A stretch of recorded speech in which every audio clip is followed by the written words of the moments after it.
explosive plays, but that changes tonight. We were under the impression he was still a couple of weeks away from playing, but he practiced this week, and in warm-ups, he had some real zip on his throws. The passing game just got some serious rocket fuel, Eric. Jurkovec is a star. We talked about it, a future NFL player. Oh, there's no question about that. This guy is a big-time player and going to make a huge impact in this offense tonight. Virginia Tech will have the ball first, but we will see Jurkovec in Boston College shortly as Chance Black gets decked to the 20-yard line, and he will turn it over to Braxton Burmeister. It's our Tide player spotlight tonight, and it is Burmeister, the redshirt junior out of La Jolla. The biggest thing you want to see here tonight is consistency from Braxton. Getting that passing game going, uses his feet, being mobile, not having your best wide receiver out there in Trey Turner. They're going to rely on him and this running game a lot more tonight. Yeah, heavy importance you would imagine, wouldn't you, from Tavion Robinson, who was their leading receiver last year. Trey Turner had a huge game against Georgia Tech in that win, as Malachi Thomas, who has been so important to this offense the last couple of weeks, gets the first carry. Back-to-back 100-yard gains for the young freshman, a guy who kind of just figured it out late in the season. Coaching staff said, hey, look, he's got to be able to do more than just run the football. He's got to block. He's got to understand assignments. He's getting his shot now 3 games in a row.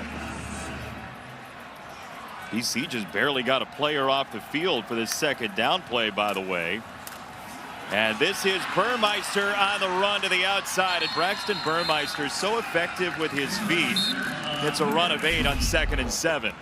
And this is the mobility that we're talking about. When you have your best wide receiver out, he's going to have to do more with his legs. He's more than capable, does a great job making the read, slow playing it, and getting to the outside. We were talking about it last night. We both felt like Burmeister might run a little bit more in this game with Turner out.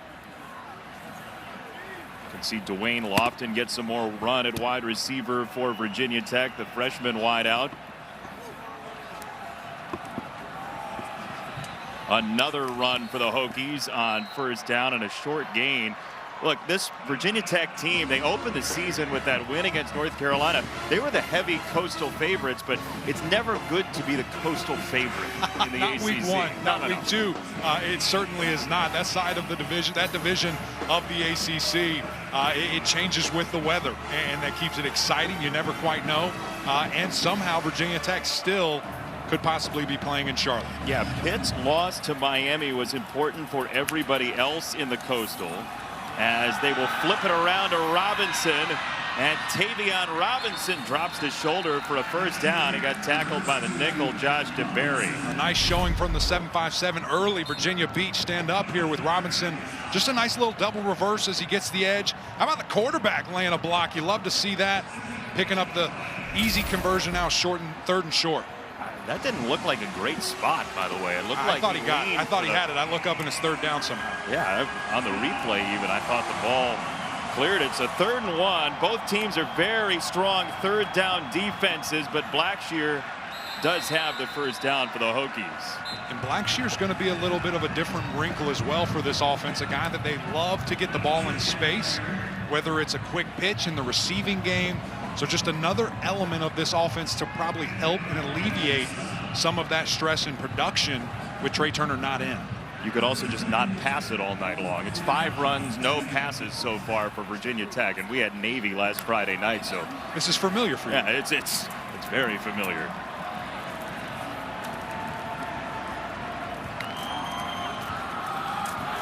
Burmeister will keep, and he leans to the 47-yard line. Braxton Burmeister, transferred from Oregon, had that AC joint injury that really made him ineffective and was a very sore arm for him while he was with the Ducks.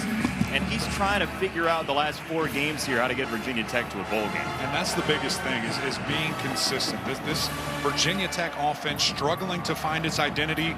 These last couple of weeks, I think they're onto something by running the football, as we've seen. Got a false start there on Makitas. False start, offense, number 54, 5-yard penalty, 2nd down. It is Lucita Smith, the left guard. That is our referee tonight, Dwayne Haight. but got to get that run game going. Got to keep it. That's what, okay, we're really latching on to these last couple of weeks. It's working. We've seen points at an all-time high for Virginia Tech this year, and we'll see if they can keep that going with this drive. Yeah, they lost 41-36 to Syracuse a couple weeks ago, and even on 2nd and 13, they're going to keep it on the ground. So this is decidedly a passing down coming up. I'm not surprised that you brought up the Syracuse game. Well, again, that's not a homerism situation. It just happened to be on the schedule. You think they're throwing right here? They better. 3rd and long. It's going to be the first time opening up. Do not be surprised if they go right to Robinson here. Lively, emotional crowd on 3rd and 11. That was Robinson in motion. Burmeister uncorks one left side, and he overthrows the freshman Dwayne Lofton to bury on the coverage, and punt time for the Hokies. And unfortunately, this is what we've seen time and time again from Virginia Tech when they're throwing the ball. If that ball's out in front, if there's space there, he's got a real chance here, but underthrown to the inside. Very lucky that's not a pick. And unfortunately, the Hokies are punting here. A little bit of a pull there by the DB, but maybe they said uncatchable. Punt goes rolling inside the 20, and Gill decides to come up on it and field it, which was a chancy decision. He got 4 yards out of it. And Boston College and Jurkovec back after this.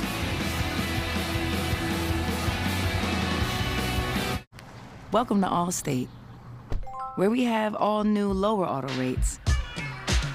And savings like that will make everyone feel like an MVP. Now get new lower auto rates with Allstate. Because better protection costs a whole lot less. You're in good hands with Allstate. Click or call for a lower auto rate today.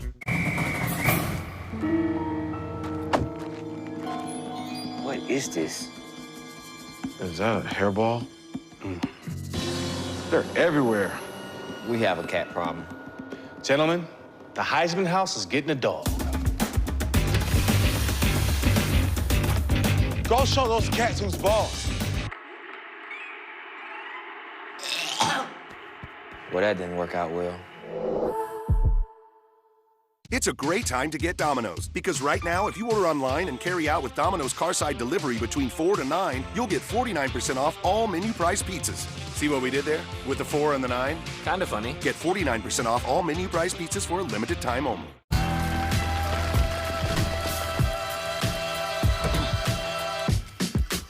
Just because the seasoning and flow's already active. Only 4 years. Every home should be a haven. IKEA. A wise person once said, "We are defined by what we do when no one is looking, because the decisions we make every day can change the course of our lives." At Stash, we believe everyone has the power to achieve greater financial freedom, one step at a time. Whoever you are, whatever you face, you can decide right now to say no to fear and yes to hope. It's time to invest in yourself. Only Wendy's serves a better breakfast with a better biscuit. A hot, buttery treasure loaded with a fresh cracked egg, cheese, and sausage or bacon. And to top it off right now, they're just $1. $1? Now there's no reason to go somewhere else. Choose wisely. Choose Wendy's. Team, it's been a grind, but I think I've aged you well. Some might say perfect. Who's ready to show who's the cheesiest? I woke up feeling the cheesiest, coach! Cheez-It, official sponsor of the college football playoff. Colby's in big trouble here. Who is next? Let's go!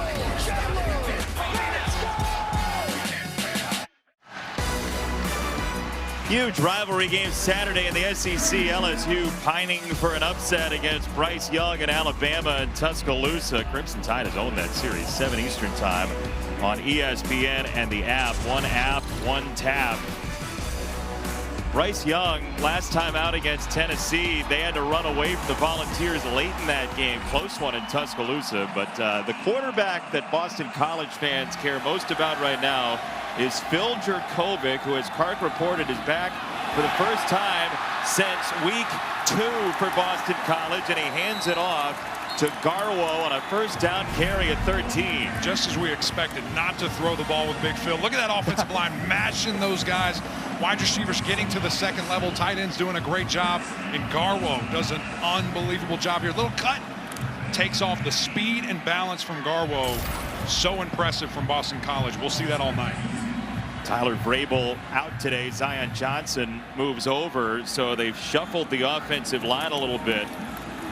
And they will run it for a second time. Bunch of running plays so far from both teams. And Garwo a short gain, and Jordan Williams with the stop. Virginia Tech, on the other hand, is without Mario Kendricks, their sophomore defensive tackle tonight. Yeah, and Jordan Williams going to have to step up big and continue to be a playmaker like he has all season long. It's been great to see him with this fresh start.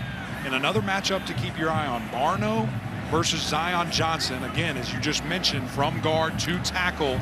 Barno is a freak of nature. Interesting to see, can he take advantage of this matchup? What's that shift like for a guard to tackle? It is not easy, I'll tell you that. You're playing in a phone booth, now you're out in space against athletes. Jurkovec's first pass in a long while for Boston College, and now he tucks it and he runs, and he gets chopped down across the 40-yard line by Chamari Connor. First down, Jurkovec. And so you want to respect his passing game so much that people are going to be back in coverage. But don't forget about his legs. This guy can hurt you. He's very mobile for a big-time guy. I'm not going to call him a dual threat, but very mobile and can hurt you with his legs. Tell you what, he didn't look like he was overprotecting that hand at all when he went down. No, and that's a great thing to see for Boston College fans.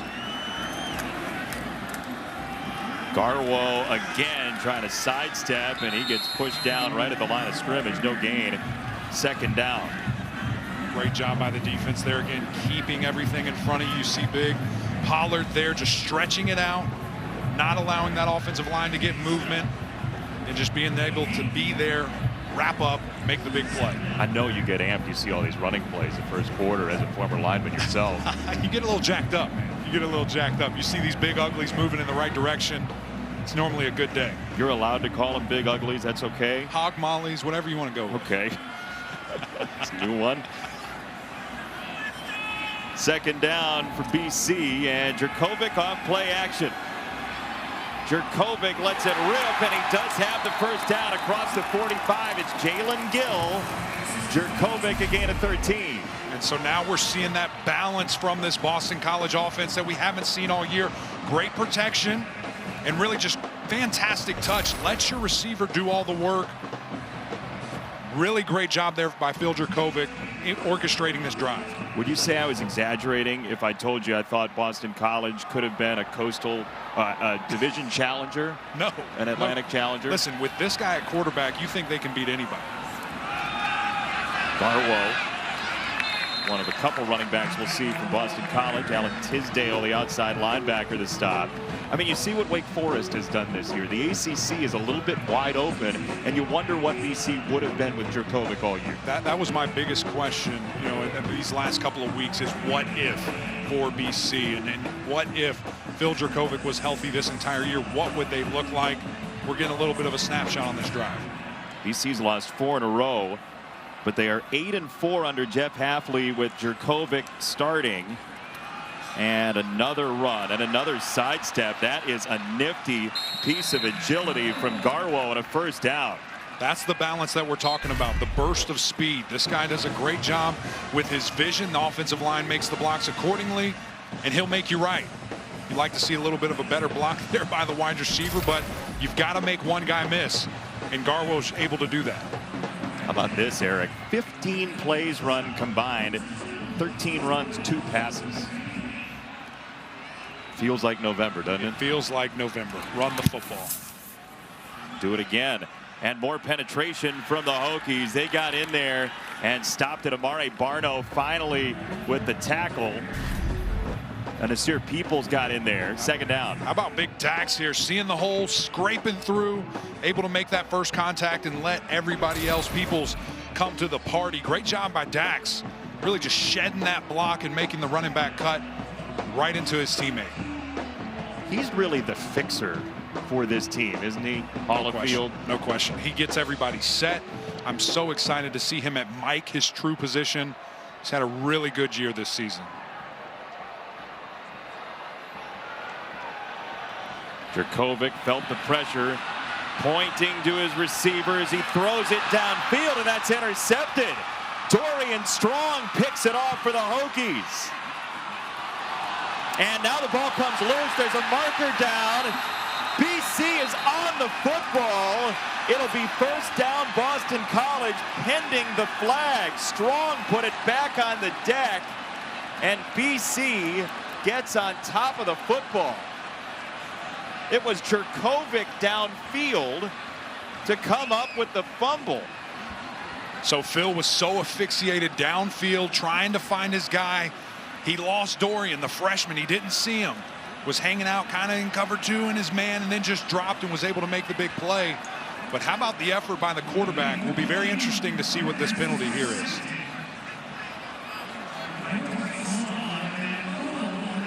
If the play stands, it'll be a first down Boston College. There was a change of possession, and because of that, BC would have a first down. There's no foul on the play for an illegal block in the back by Boston College. The ruling on the field is an interception with the fumble recovered by Boston College. First down. So BC ends up getting about 25 yards out of the deal. Just how they drew it up, and you see just a great tackle there. Young freshman, he's got to tuck that thing away. Jalen Gill's just coming in there, knocking it out. And you see Phil jumping on it. Great effort by the quarterback. Somehow BC with the big game.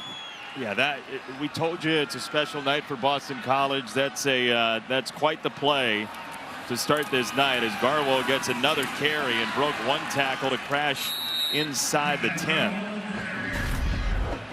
So looking back on this play, Phil's directing traffic. Okay, scrambles out, the mobility is there, trying to get his guys, and sees his wide open tight end, does not see the cornerback just hanging out back there. Strong, a really heads up play by Strong to be able to fade backwards, come up with a pick, just keep that thing high and tight, young man. Eventful first series for Jurkovec back from injury, huh? Just how he wanted it, I'm sure. Oh, yeah. Garwo on second down, and some good penetration again from Virginia Tech, and Jordan Williams, a transfer from Clemson. A great job there by that defensive line. When you run a stretch play, there's a lot of opportunity for cutback, but when your defensive line is patient, they can sit in the hole and make that play, and that's exactly what you just saw right there by Jordan. Make that initial contact, let the rest of the party join up and make the tackle. Fast-moving first quarter as Levy checks in as the tailback next to Jurkovec. Third down, and it is Jurkovec on the run. Welcome back, Phil Jurkovec.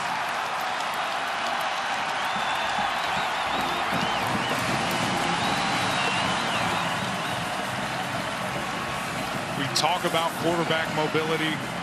We talk about that added factor that when you have a guy that can use his legs, just a great job on the zone read, pulls it, allows his blocker to get out in front and then go air Phil for the big touchdown. Welcome back, number 5. Tate Daly thought he had him, and Phil went over him. Listen, 6'5", 220, you got to go low, and he's just going to go right over you. Tell you what, jerseys say for Wells, emotion infused into this stadium on Red Bandana Game night by the quarterback who has returned for BC, Jurkovec in.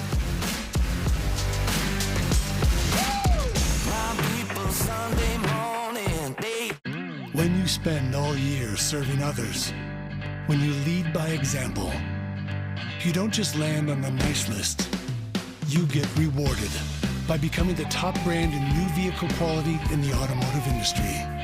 Celebrate all the good you've done this year at the Ram Black Friday sales event. Get 1 full year of no extra cost Sirius XM on us and 0% financing for 72 months plus no monthly payments for 90 days on the 2021 Ram 1500 Bighorn. Tossed, buffalo, sauced, hot honey, flipped, boneless, dipped, Arby's, razzled, buffalo, dazzled, hot honey, $5 boneless wings and crinkle fries deal. Arby's, We have the meat. We're not getting destroyed out there. We need a plan. Right now, at T-Mobile, customers on Magenta Max can get the new iPhone 13 Pro, and T-Mobile will pay for it. Upgrade to the iPhone 13 Pro on us. Romulus, your city will be finished in just one day. Finished? My Colosseum, they'll never finish it today. Unfortunately, we ran out of Red Bull. Huh, so that's why Rome wasn't built in a day. PNC Bank believes that if your phone can help you track your pizza, then your bank should help you track your spending. Virtual Wallet is so much more than a checking account. Its low cash mode feature gives you at least 24 hours of extra time to help you avoid an overdraft fee. He's gotta be close. 6 blocks in the other direction. Make a left, make a left, make a left. He made a right again. Virtual Wallet with low cash mode from PNC Bank. One way we're making a difference. Every time I eat stuffed crust from Pizza Hut, I play this song. But watch what happens when I play it backwards. Eat stuffed crust backwards, just $12.99. The original stuffed crust, only from Pizza Hut. No one out pizzas the Hut.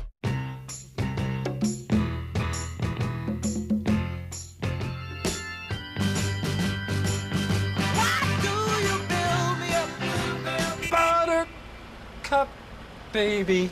Up would be the operative word there, pal. Yeah. Sorry, have a good day. If you ride, you get it.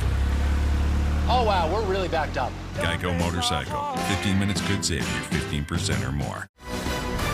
ESPN College Football Primetime is presented by Ram Trucks, Motor Trend's Truck of the Year for the 3rd year in a row. Matt Hasselbeck is here tonight. He'll be honored between quarters. And Matt Ryan, by the way, his final year, 2007. This is hard to believe. Boston College has won 1 bowl game since Matt Ryan left. Wow. Isn't that? I mean, they had that run under Tom O'Brien. That was truly fantastic. And you see Doug Flutie, who's also in attendance. Luke Kuechly is here tonight as well. A lot of dignitaries for the Red Bandana Game tonight. BC is up early, 7-0 on Virginia Tech. Black on the return from the goal line. And he is met at about the 25. Virginia Tech will have it for their 2nd series when we come back to lovely Chestnut Hill. LSU, Alabama, Saturday at 7 on ESPN.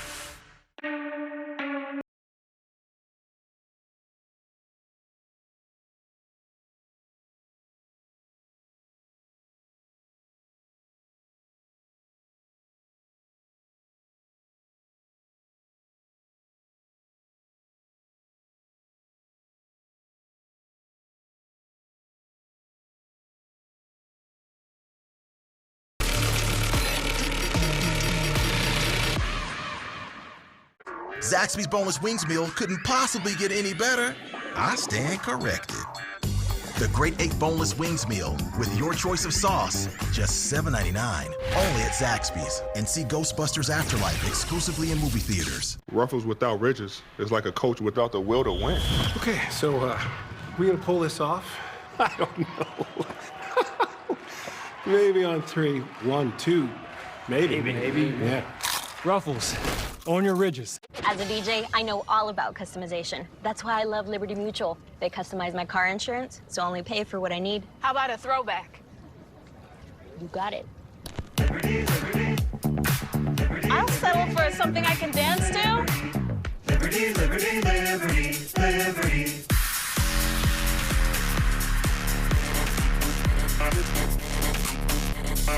Only pay for what you need. Liberty, liberty, liberty, liberty. You only get one first bite of the Kentucky Fried Chicken sandwich, so you better make it the best one, which is this one here. Oh, but it's also this one. Oh, but this one's a good-looking bite, too. Try the Kentucky Fried Chicken sandwich today for just $3.99. It's finger-licking good. Discover card. I just got my cashback match. Is this for real? Yep. We match all the cashback new card members earn at the end of their first year. Automatically. Whoa, I got my money. It's hard to contain yourself, isn't it? Uh-huh. Well, let it go. Woo. Get a $1 match at the end of your first year, only from Discover. The greatest. And there you have it. Whoa. Wireless on the most reliable network nationwide. Wow. Big deal. We get unlimited for just $30.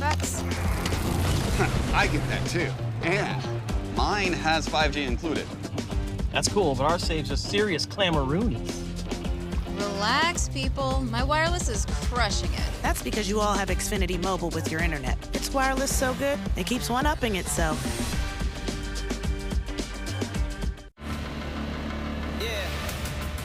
The world's #1 pound-for-pound fighter, Canelo Alvarez. He's planning to make boxing history.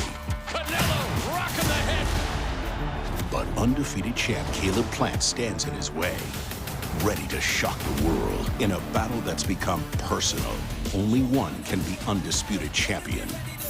Hennessy presents Canelo Alvarez versus Caleb Plant. Saturday, 9 Eastern, 6 Pacific, live on pay-per-view. 7-0 Boston College the lead, but some big games coming up this weekend. Any chance for Mizzou in Athens? You're joking. What? You're kidding. Any chance for Purdue at home against Michigan State? That one I say yes. Okay. I mean, these guys find ways to just absolutely be a nightmare for people trying to make dreams come true. And Wake Forest, North Carolina, by the way, is a non-conference game in the ACC. As Burmeister to the 32. Ball came out, but they did blow it dead. Burmeister a little slow to get up there. That's never a good sign to see your quarterback. Second down. Looking like he's grabbing his ribs. That's not good.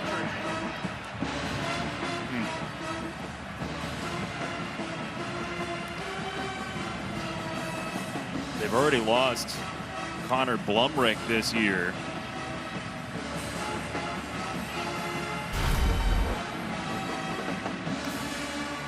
Little zone read, gets out in space, and then looks like he lands on his arm maybe. Gosh. Arm went under the body. Yeah, that doesn't feel good. We hope he's okay. He still looks like he's down on the field. Jaden Woodbay with the tackle for Boston College. Well, Braxton Burmeister has just been through it injury-wise. The AC joint injury at Oregon, where it was too painful to lift his arm over his head when he was in Eugene. Then last year, he has an offensive lineman, one of your people, step on his foot and pretty severely injure his foot. He ended up on the COVID-19 list, and you see Knox Kadum getting loose, a young man who's thrown all of 5 passes this year, redshirt freshman out of Rome, Georgia. And it's just got to be endlessly frustrating for Braxton Burmeister what has happened throughout his college career. There's no question. The guy's a competitor. We saw in that Notre Dame game, severely beaten up, has stayed in and tried to help his team win. And it's very unfortunate to see for that young man. Now, Virginia Tech did rattle off 7 straight runs on their opening possession, and this is another run for Malachi Thomas, and he is hit at the 35 and dropped at the 36. Vinny DePalma, the linebacker who moved to the middle today, sets up the 3rd and short. Yeah, just really a quick pitch here, trying to get your guy in space, trying to get leverage. Would have loved to see the tight end maybe take Vinny right there, who ends up making the tackle, and then you feel better about getting on the edge and having numbers.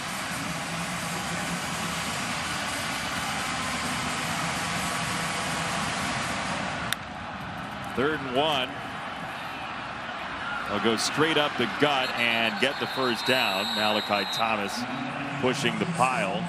Boston College trying to rip the ball on every play. That's how those guys are coached to do that. I mean, that was a huge emphasis by Coach Hafley, Coach Lukaboo, when these guys came in saying, we're going to create turnovers. We're going to try to, and then you see that each and every day drilled over and over again. But a good job by the offensive line right there. When you need a couple inches, you got to rely on your big uglies up front. Tim Lukaboo's defense has done an outstanding job, even when the offense has sputtered this year. A tremendous young coordinator at the FBS level. Another run downstairs to Kark. Well, Braxton Burmeister is in a lot of pain. He's holding his right rib area, talking to the trainers, definitely uncomfortable. Jay, you mentioned and documented the injuries. The injury at Oregon and last year, broke 3 toes when that lineman stepped on him when he was getting into the groove at Virginia Tech, beating their quarterback. And he's a guy who can make plays out of the pocket as well. He's fast on the GPS, one of the fastest on the team. Here is Malachi Thomas, and you think about it, Kark. Yeah, it was not necessarily Burmeister's job last year. Hendon Hooker was still here, had transferred to Tennessee, so there was that battle as well. He's just been through the car wash. He absolutely has. You talk about Hendon Hooker, the job that he's doing right now at Tennessee is it's very interesting to see. And you know, with Braxton continuing to be beat up, again, you just hope that young man's okay.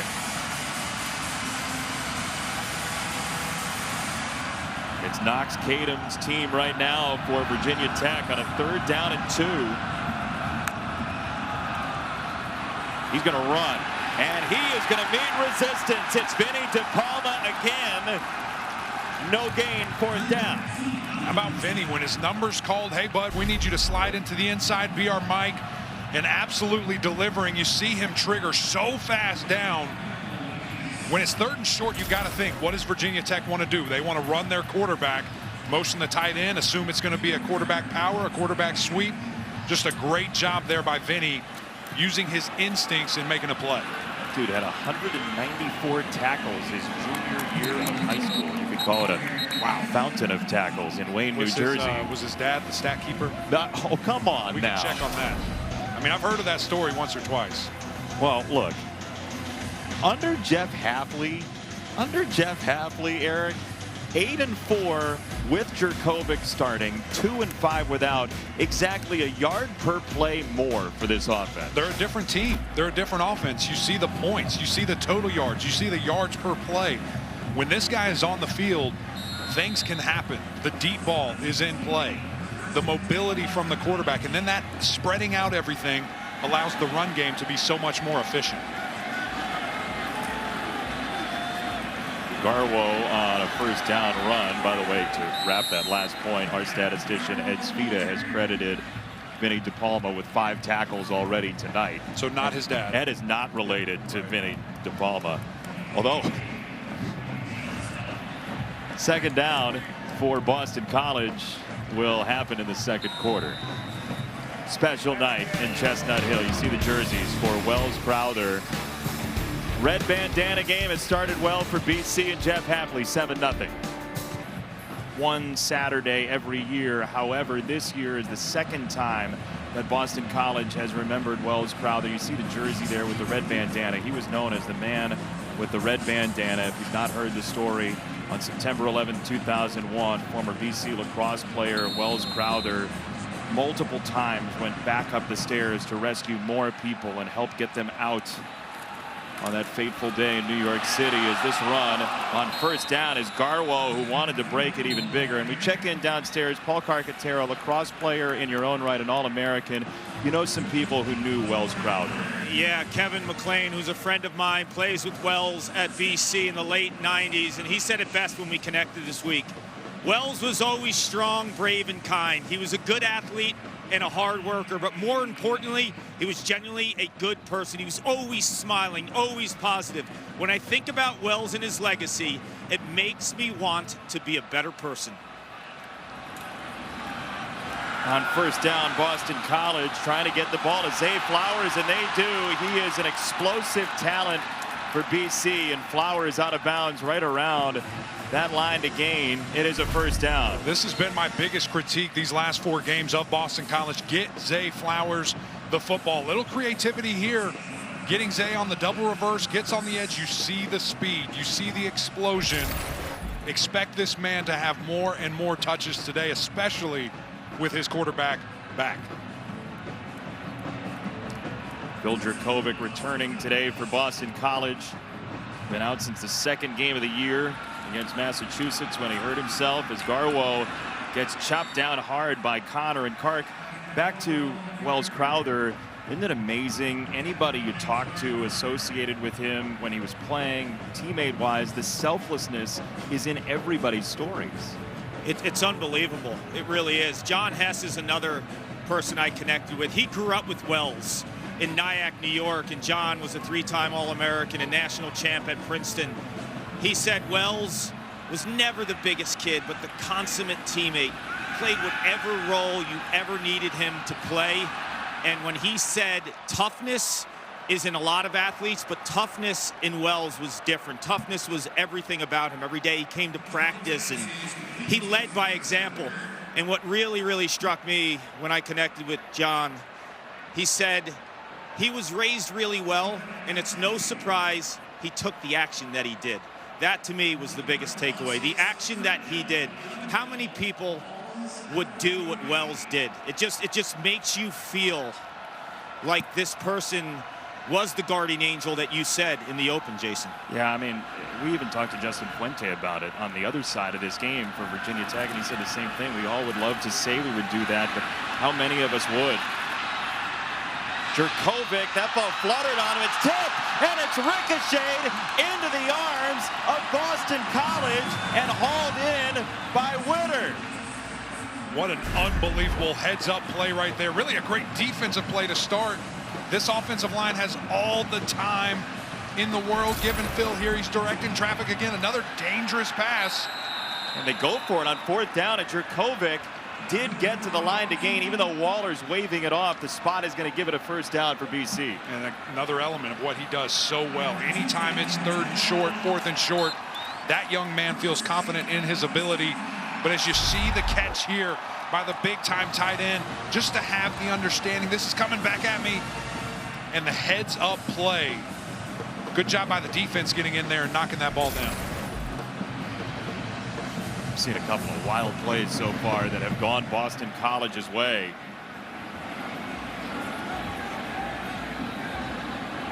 One of those nights where if you're Virginia Tech, you get the feeling that you're not just playing against 11 on the other side. With the meaning of today's game for Boston College, the jerseys they're wearing, what they say on the backs, as that run goes for nothing for Garwo, and Taiwan Garbett, the talented defensive end, with a stop, 2nd down.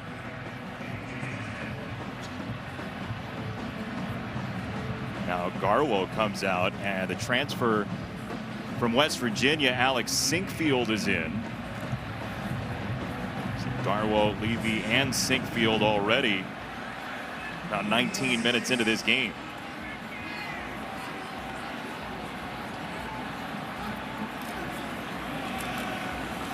Sinkfield to about the 40. What do you think of Jurkovec's ball so far tonight? Yeah, it's actually interesting you bring that up. Not a lot of zip on the ball so far. We've seen him floating it. That kind of makes me question a little bit, okay, can he put it behind it? Is that wrist/hand acting up at all? I thought on that pick that he threw down into the opposite end zone here, if he throws a dart, if he throws a strike, that might be 6. Now we've seen back-to-back times there on questionable passes where he's floating it. It'd be interesting to follow that this entire game. 10th play of this drive for BC. A couple of lengthy marches down the field. And they will run it again and, in fact, get the 1st down with Sinkfield. Dax Hollifield made the stop, but a little late past the line to gain. Yeah, just a really good job meeting that linebacker in the hole, Tisdale, and the shake and bake that we saw to get the 1st down. Just a really good vision, really good cut. You're not first, you're last. That's right. It's 1st down, Boston College. Those are beautiful jerseys, by the way, as we look at them in the huddle. Absolutely.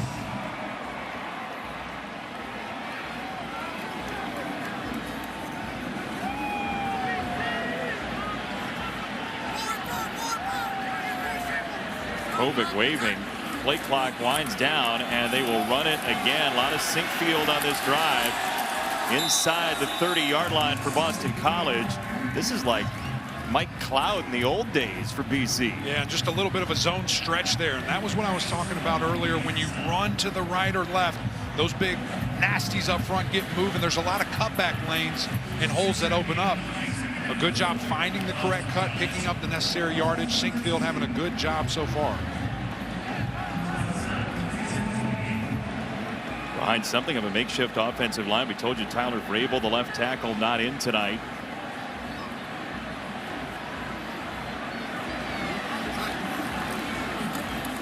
Another run right up the middle, attacking the interior of this Virginia Tech line, and a gain of 5 again for Sinkfield. Watch this left side of scrimmage. You mentioned Zion Johnson out at left tackle. They're just going to move it down. Great job by the tight end there. Great blocking. Your running back hits the hole with authority, picks up the 1st down. 20th carry for Boston College in this game already.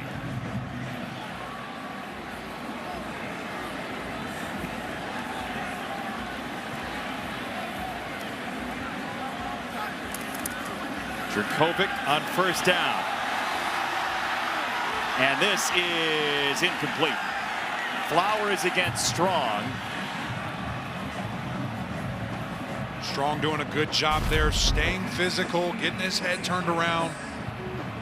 And you see Zay with the quick outside release. It looks wide open. Phil just could have kept it a little bit in bounds.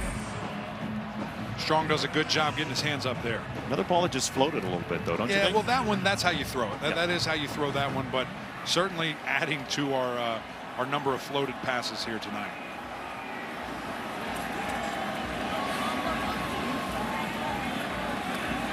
Another run. Sinkfield again. It's going to be third down and about 1 for Boston College. The holes that this offensive line is opening up has been tremendous. Christian Mahogany climbing quickly, getting on Dax Hollifield, and being able to create some movement and let these running backs just run at will. About an 8-minute drive for Boston College. 0-4 in the ACC, but with their quarterback back on a special night here at Alumni Stadium.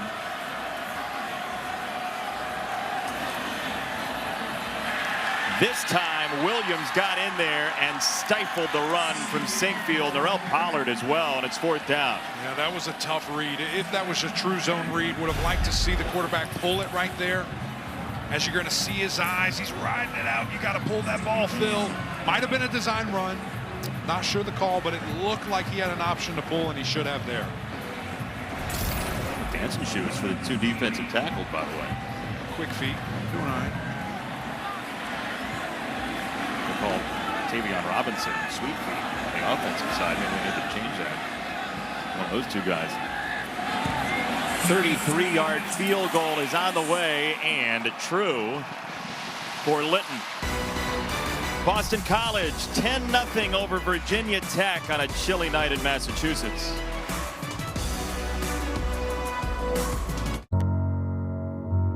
Just know it always starts with a spark, a light in the dark, a beat in your heart, unbreakable. If Philly Garcia didn't have the fighting spirit to drive his ambition, he never would have left home for LA with only his car to sleep in. If he listened to those who rejected him, he never would have sold that car to pay for his dream. And if he lacked the will to improve his craft, he never would have made a name for himself, lining up some of the biggest names in pro sports. That's the fighting spirit. That's what makes a lion. Modelo, root for those with a fighting spirit.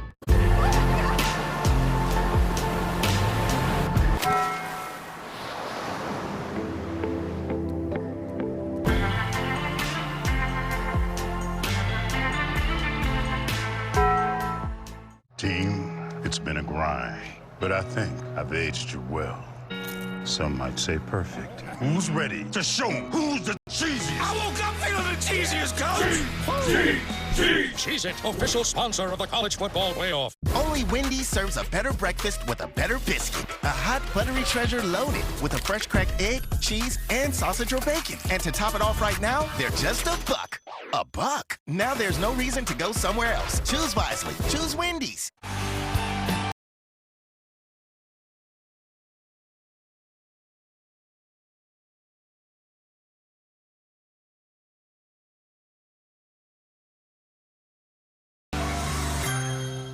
When we... Yeah, I got you, don't worry. Looks like you're home. The BMW Road Home sales event is going on now. Receive a credit of up to $2,500 through November 30th. Your old furnace is costing you money. Don't get left out in the cold this winter. Call Four Seasons today for a free in-home estimate on a new furnace, starting at just $29 per month. Furnace and AC combos from $57 per month. And take advantage of 0% financing. Our everyday low price beats any buy one, get one free sale or competitor's estimate by up to $500, guaranteed. For all the right reasons, call 866-4 Seasons. At BMW, we know every holiday looks different. So we created the ultimate whatever your road home looks like machine. Receive a credit of up to $2,500 through November 30th. Week 9 NFL Sunday kicks off 10 a.m. Eastern, 7 a.m. Pacific. The Countdown crew on ESPN and the app. Randy Moss has some thoughts on OBJ. The inside story of how In the Air Tonight is a pregame anthem in the NFL. I dare you not to do the drum solo if you hear it. And like every Sunday, the breaking stories, injury updates, previews of each game right up to kickoff. What did you listen to before you went out and mauled defensive linemen? I wasn't a big music guy. Is that crazy? Yeah. I just like hanging out with my guys, talking a little ball, and going out and doing it. Very matter of fact. Black on the return for Virginia Tech across the 25-yard line. And we will step aside. Braxton Burmeister did not have his helmet on during the break. Looks like Kadam's going to play quarterback for Virginia Tech when we come back.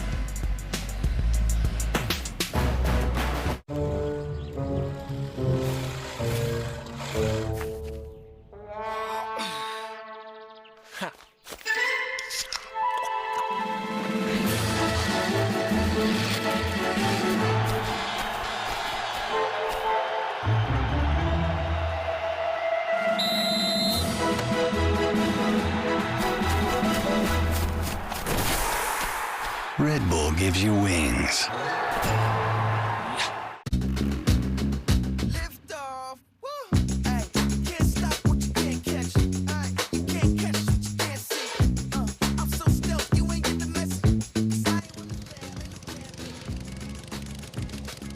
The airport can be a real challenge for new homeowners who have become their parents. Okay, everybody, let's do a ticket check.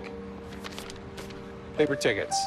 We're off to a horrible start, but we can overcome it. We're not going to point out our houses, landmarks, or major highways during takeoff. Don't buy anything. I packed so many delicious snacks. They're...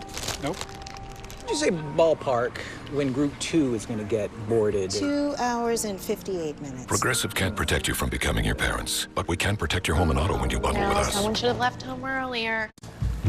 Wealth is your first big investment. Worth is a partner to help share the load. Wealth is saving a little extra.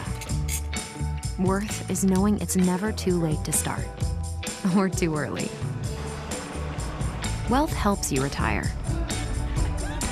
Worth is knowing why.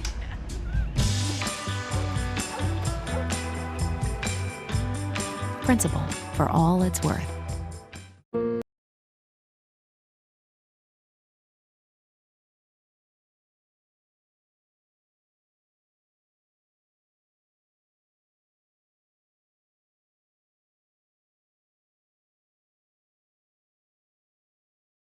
Love. Mark this moment in time and celebrate every kiss. Get 0 down special financing with Decay Jewelers credit card. $5 for the best kind of wings, paired with the best kind of celery sticks. Crinkle fries. Arby's, we have the meat. Judy said she saw a young man appear out of nowhere. She watched him as he went around helping people, putting out fires, and administering aid to the injured. And he said, "Everyone who can stand, stand now. If you can help others, do so." Those were his exact words as she told it to me that afternoon.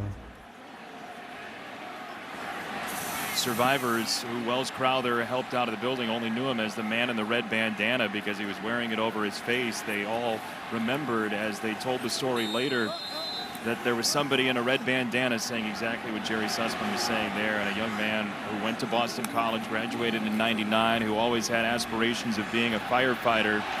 As Robinson gets hit and he gets dropped, it's DeBerry again, and it's second down. Ball came out, but the runner was down. Huge play there by the safety, DeBerry, just to trigger fast downhill, get after that jet sweep. That's a lot of speed. Robinson coming right at you. Good open field tackle there.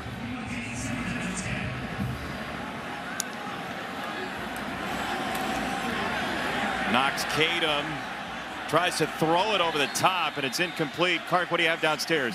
Yeah, I was watching Braxton Burmeister try to throw the ball. He's just in too much pain. This is all Knox Kadum right now.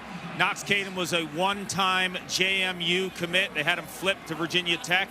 Hasn't seen a lot of action. Remember, this is an offense without Trey Turner, who's coming off a career-high 187 yards.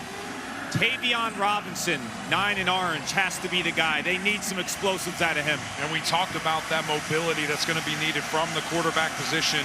Knox Kadum does not have that same twitch like we see from Burmeister. A great heads-up play there to throw it away, not take the sack or tackle for loss. He is a young man who in his final year of high school didn't throw an interception.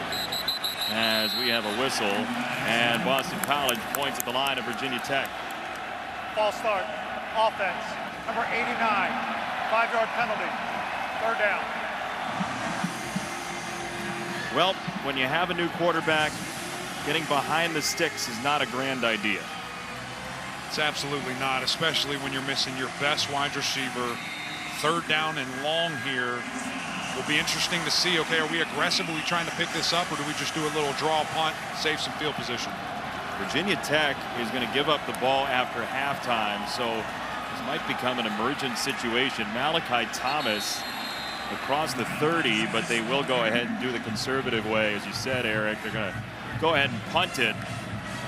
And Boston College, this defense, led by Tim Lukabu, has been outstanding. He and his head coach, Jeff Hafley, we're talking to both of them this week. They are of one mind. They sort of complement each other in the way they think about defense. They've been at a couple stops together as this ends up in the end zone. A booming punt for more. BC will have it after a 68-yard punt and a touchback. Eagles ball when we come back.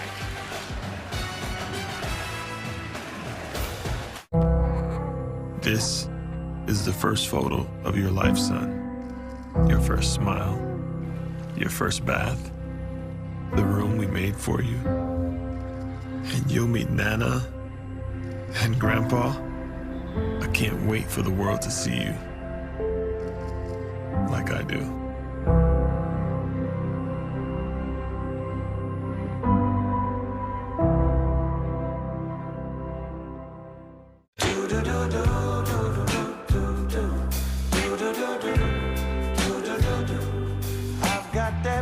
Sky, I've got that sunshine.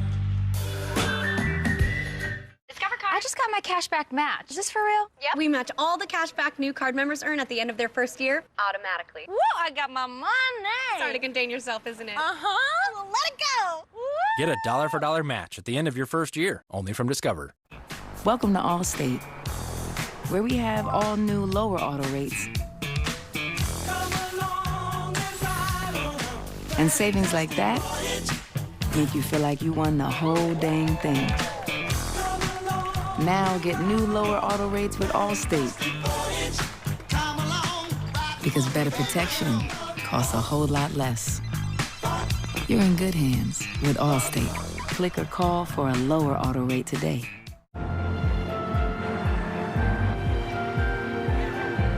Reflect on the past, celebrate the future. Season's greetings from Audi.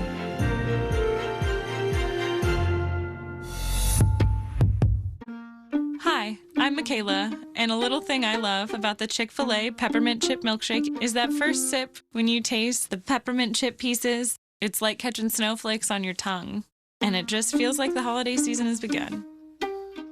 Hey, my name is Chandler, and a little thing I love about the Chick-fil-A peppermint chip milkshake is the little pieces of the peppermint that you get. It tastes like it's just the top of the line peppermint. For me, no milkshake is topping the peppermint chip milkshake. First Saturday in November with this great rivalry. It is the SEC under the lights. LSU, Alabama, Saturday at 7 on ESPN. Ready. Are you ready for Monday night? Tell you what, a lot going on tomorrow on the ACC network and the ESPN app. Noon Eastern, Kenny Pickett trying to avoid the trap against Duke. Then NC State trying to avoid the trap against Florida State before a Wake Forest game next week. Then Clemson trying to avoid just losing against Louisville, 7:30 Eastern time. Easy. No. Where'd you go to school, Eric? Huh. It's been a tough year for Clemson, but you never know in the ACC what's going to happen week to week as Jurkovec misfires, and it's second down. So now we see a dart from him goes into the dirt. Now it could have just been, trying to get the ball out quick, a little different handle on it, but that was the first time we've seen Phil throw it with some authority, and it goes straight into the dirt. I mentioned it earlier, something to keep your eye on throughout this game. Yeah, he practiced this week.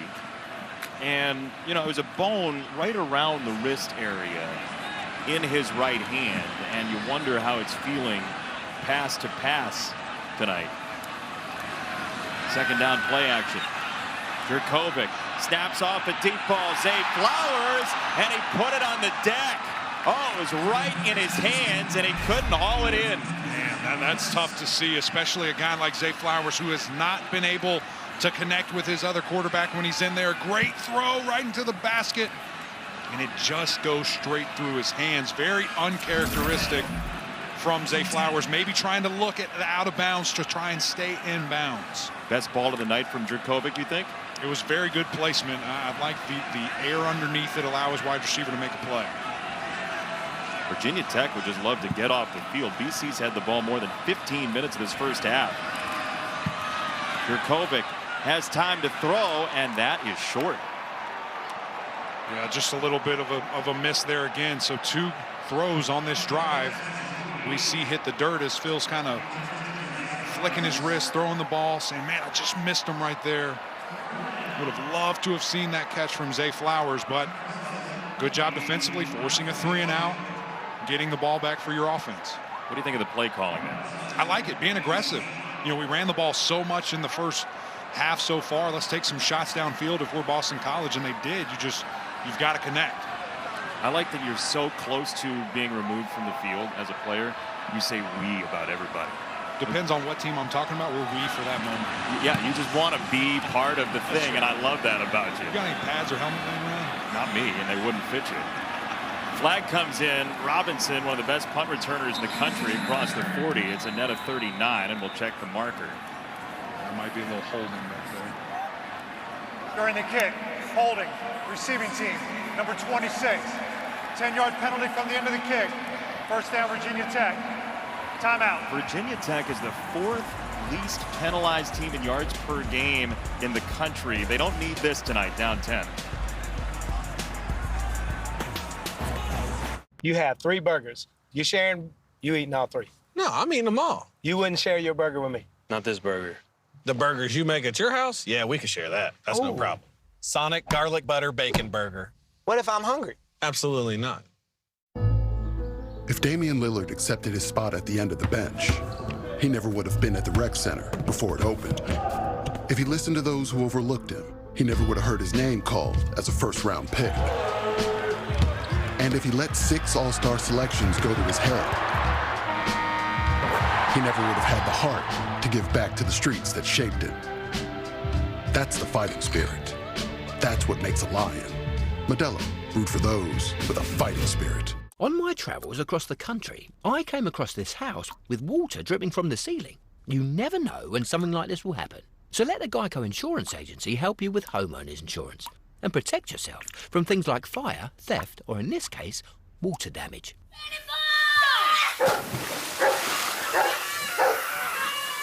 Now, if I had to guess, I'd say somewhere upstairs there's a broken pipe. Geico. Save even more when you bundle home and car insurance at geico.com. With DirecTV Stream, I can get live TV and on demand together. Watch Serena Williams, Wonder Woman. Serena, Wonder Woman. Serena, Wonder Woman.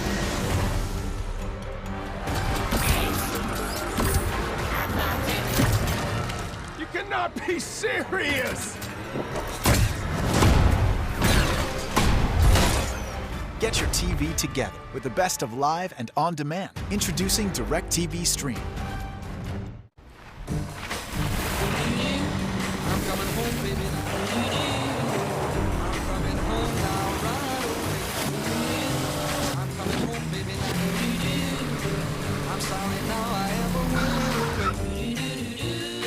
The ride of your life is closer than you think.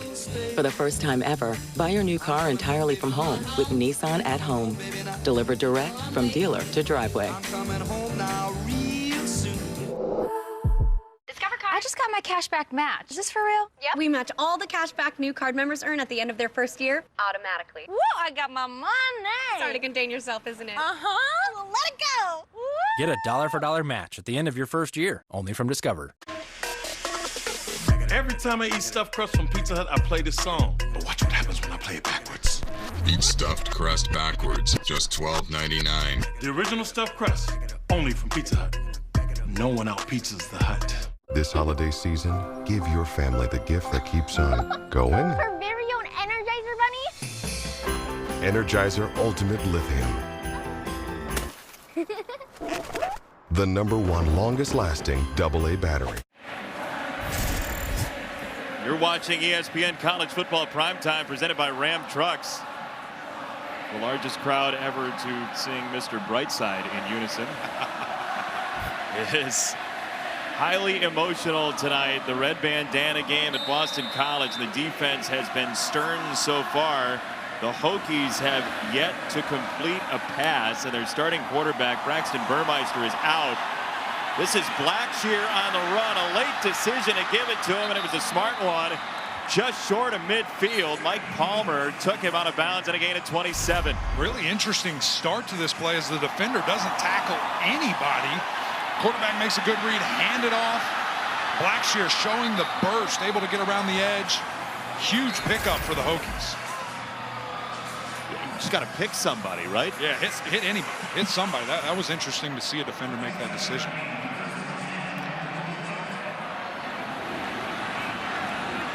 Another run, and Justin Fuente told us earlier this week when we chatted with him that Blackshear has had better games recently because he's okay with the 4-yard run, not looking for the big shot play. He got it there for 27. Understand that, hey, if we just put this thing together, small chunks at a time, and then you can break off a big burst. Having patience as a running back is such a key when you see those big explosive plays. Kadum has it batted right back at himself. That was Woodbay again. It's 3rd down. Florida State transfer making a big-time play. This guy brings a swag, an aggressiveness, just a fantastic player that his impact has been felt immensely by this defense. Well, we're challenging a rather dubious record. Run games have been exceptional so far.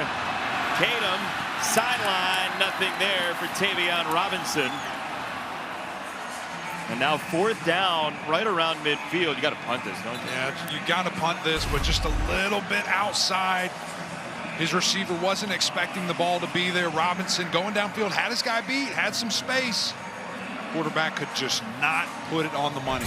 Let me be clear. Situationally, if your offense is playing better, this is not a gotta punt it necessarily. But with the way BC's defense has played, Virginia Tech will try to change field position right at the 1-yard line, and that ball did indeed stay out of the end zone, and BC is going to be backed up. Jalen Stroman got down there to keep it away from the end zone. How about the awareness right here? Special teams being special.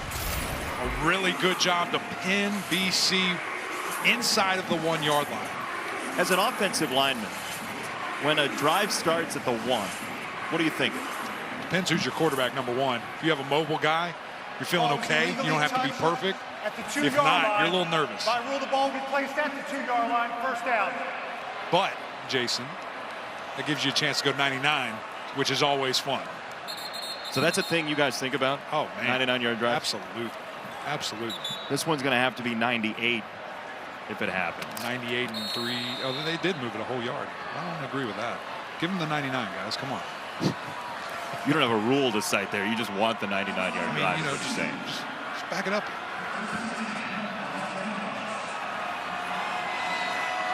First down for BC. They will run on that 1st down, and a big crash landing for Levy. into Artis, the sophomore linebacker. So now if you're Virginia Tech, how do you use these timeouts is the question. You want to take your time. You don't want too much to go off right here. Just thinking, okay, well, we need them with the offense. There's plenty of time. If they start milking the clock, though, maybe you think, okay, we get another tackle for loss, tackle for no gain. Maybe we use that.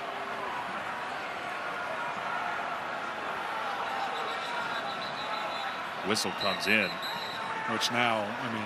Timeout. Virginia Tech. Yeah, he had to have just hated what he saw and then didn't think his defense was in the right spot, because that's head scratching. Yeah, that's not a time management timeout. Correct. That's a, oh boy, timeout. Correct.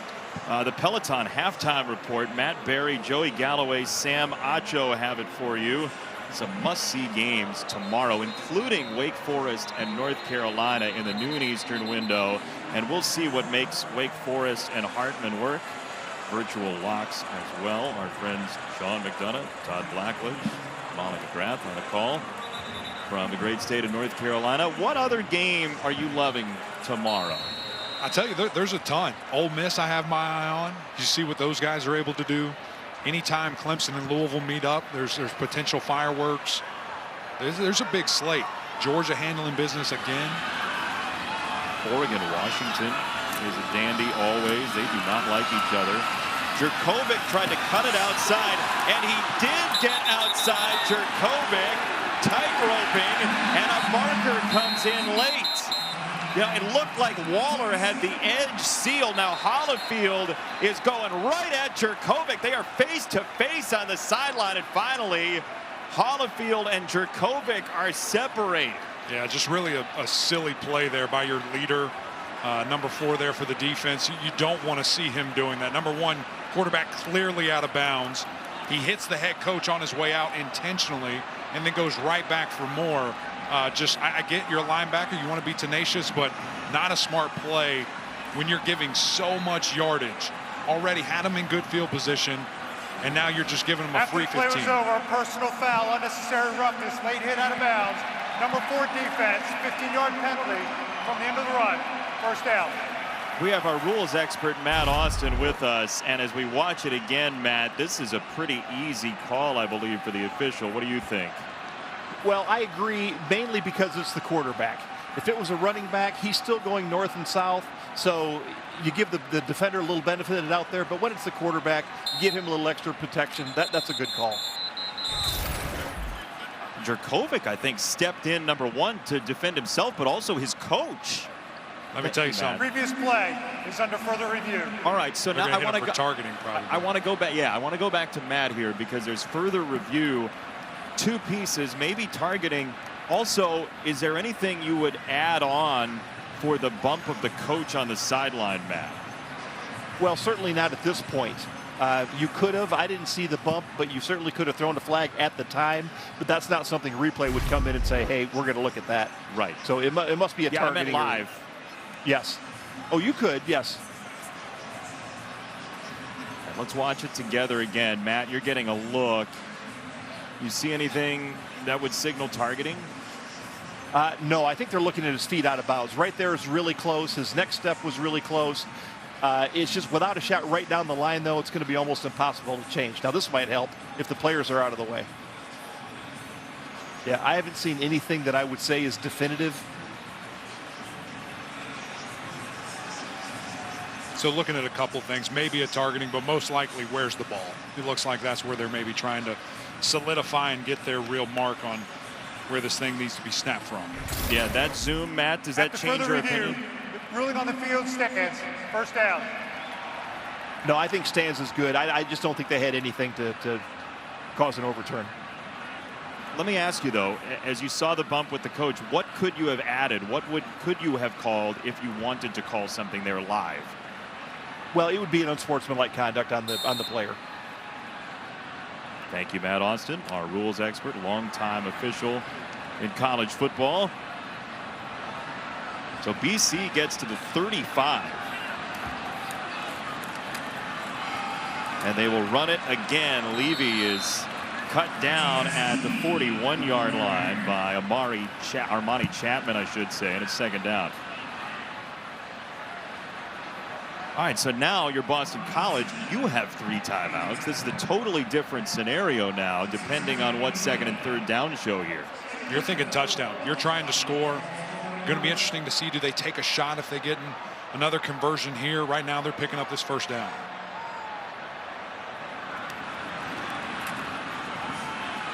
Levy again, right around the line to gain the third and about half a yard. As here Peoples, the safety again, makes a stop as we move down toward 2 minutes in this first half. BC very quickly to the line, and let's see where the forward progress goes. Oh, this is getting a little bit dicey. Hollifield got in there again.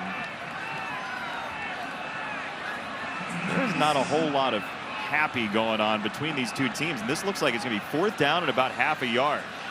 Yeah. Now what? Phil wanted to bounce it right there. Would have liked to see him just go straight up, get the yardage.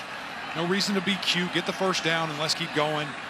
Assume you're going to see another quarterback sneak right here. Would you actually snap this ball and go for it? Absolutely. Absolutely. Really? Even though Virginia Tech hasn't gained much yardage, give them a short field just shy of halftime? When you have a 6'5", 230-pound quarterback and a great offensive line, I'm feeling really good about getting, 2 inches here. But they just did, and they didn't get because that. Why? He tries to bounce. Well, what is the purpose of doing that? He kind of got hit. Honestly, it looks like he got it with forward motion. But I think you just do what you do. You just go forward. Don't bounce it. Don't be cute. Let's pick up the first down. But let me play devil's advocate here. You can do that. Okay, thank you for the clearance. 87 total yards, all half for Virginia Tech. Your defense has been outstanding. Boston College is challenging the ruling on the field yep. that the ball carrier is short of the line to gain. I tell you what, we were going to make sure Matt Austin earned his money tonight. It was like 27 minutes without Matt Austin. As we take a look together, Matt, what are you seeing real time on this replay? Well, again, and I'm going from the yellow line on the field, which is just short of the main yard line. I don't know if that means they have to get to the big line or not. I don't think he got to the big line. And the problem here is you can't see the ball. From the views we've seen, we're looking through his back. And this isn't really going to give you a great shot either. So I think we're going to run into another play that's going to stand. And the coach is going to lose the timeout and his challenges for the rest of the game. Matt, it certainly looks like the way Phil is turning, that ball is actually going backwards. So I agree with you. It looks like it's going to be short. After further review, the ruling on the field stands. 4th down. Good call, Matt. Eric. So now 4th down. They're going to run to the line here, and it looks like BC is going to go ahead and snap this ball. Official still standing over the ball out of the timeout. He might also be trying to get him to jump off sides. So watch, no count, no play here.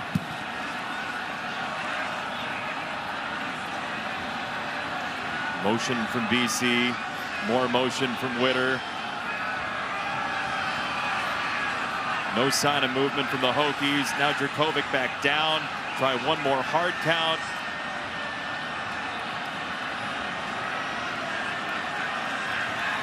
One last crack at it, and in fact, they will take the delay of game. I blame you for that. Delay of game. Thank you. Offense, 5-yard penalty. 4th down. You put that question in their heads, and they didn't go for it. If I had that level of power, nobody would allow me in a football stadium ever.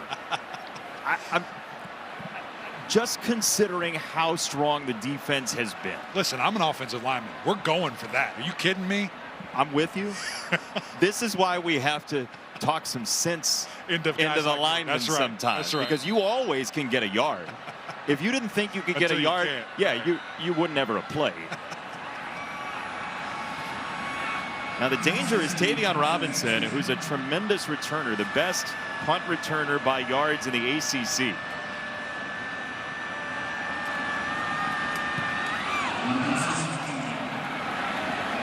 Robinson lets it bounce, and it rolls inside the 20 and keeps rolling inside the 15. Now Carlson ended up on the ground. No marker came in. And with 1:15 to go in the first half, we remind you that Monday Night Football has Justin Fields and the Bears in Pittsburgh to take on Big Ben and the Steelers. They've won 3 straight. The Bears had a pretty good game from Justin Fields last week against the 49ers. Tremendous touchdown run, but the defense struggled some. 8 Eastern, 5 Pacific on ESPN, ESPN Deportes, and the ESPN app. That touchdown run from Justin Fields, though, was a sign for the Bears. You see what Harris and the Steelers have done recently. That Fields touchdown run was a standout deal. Absolutely. I mean, that goes to show you what that young man is capable of. Great running ability, great passing ability. Future very bright, I think, for Chicago with him at QB1. So you're not going to judge him after like 5 starts and say that he's not good enough or anything like that, as people do sometimes nowadays? Absolutely not. How about this defense right here? Great job holding him up after a pretty good run. It's getting a little chippy down there. Some extracurricular activity. Oh, Blackshear had the face mask of a BC defensive lineman. Barlow, who he had a hand on. Jay Ram was in there too. Boston College, they're second. All right, so now BC has 1 timeout left. They might be trying to get the ball back. Reset the game clock to 52 seconds. 52 seconds. Now, Matt Austin is watching this. Matt has administered a lot of ball games. I want to know, Matt, when you see this post-play stuff happening, what you start to do as an official to try to stop it. Well, obviously you get between the players at the time. If it gets bad enough, you can go to you call the teams together in a huddle and say, listen, we've had it with it, and we can throw flags all night long. It's just going to hurt your own team. So that was usually my technique, and that would usually settle the guys down. But sometimes you just got to put a flag or 2 on the ground just to let them know you're serious. Yeah, we'll see if that happens later in this ball game. For now, 3rd and 4 for Virginia Tech. At 2 for 6 on 3rd down. Knox Kadum, quick set over the middle, incomplete, and a marker in.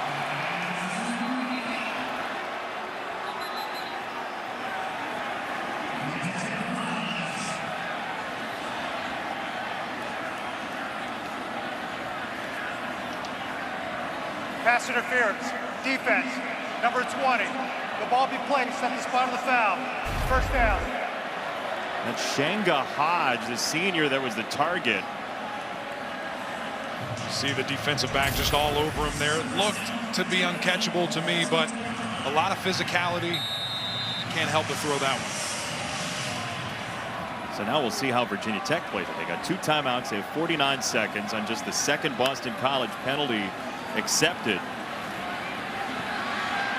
Kadum on the run, weaving past the 35, and they'll say he started the slide just short of the first down marker. 2nd and 1, time ticking. And will we get the Virginia Tech timeout here? Timeout. Virginia Tech, their 2nd. Timeout of the half. 30 seconds, timeout. Every play, it seems like we're at a different location on the spectrum of who's calling timeouts for what reason in the last 2 minutes here. All right, Tulsa, Cincinnati. Game day's there. Cincinnati's number 6 in the college football playoff rankings. How do you feel about that? We got Cincinnati next week. I feel like Jay Billis feels.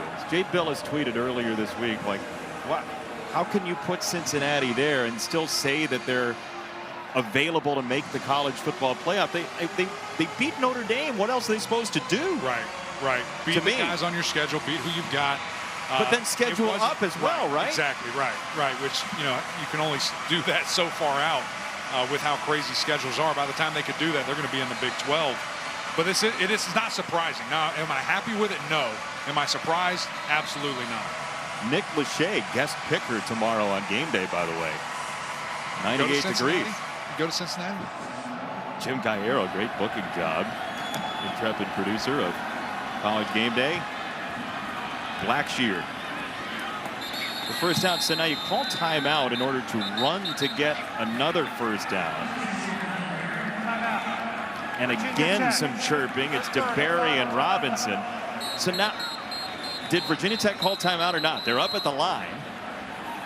And I believe that 3rd timeout was called. That's what Haight, our official, said, our referee. Guess not. They're going to wind the clock. Kadum to throw. Now he tucks it and pops it to Blackshear, who got absolutely drilled. Cam Arnold. Virginia Tech. Third and final timeout of the half. 30-second timeout. So Matt Austin, on that first Virginia Tech completion of the game, what might lead to the announcement of a timeout happening, but then the timeout not happening in that moment like we just saw? You talking about right now? No, a moment ago before that last play. Sorry, I should explain this. There was like half an announcement that Virginia Tech had used their third timeout, but Virginia Tech came to the line and had not called the timeout. Yeah, I think the referee just misspoke and then didn't go back and correct himself. I see. That'll happen.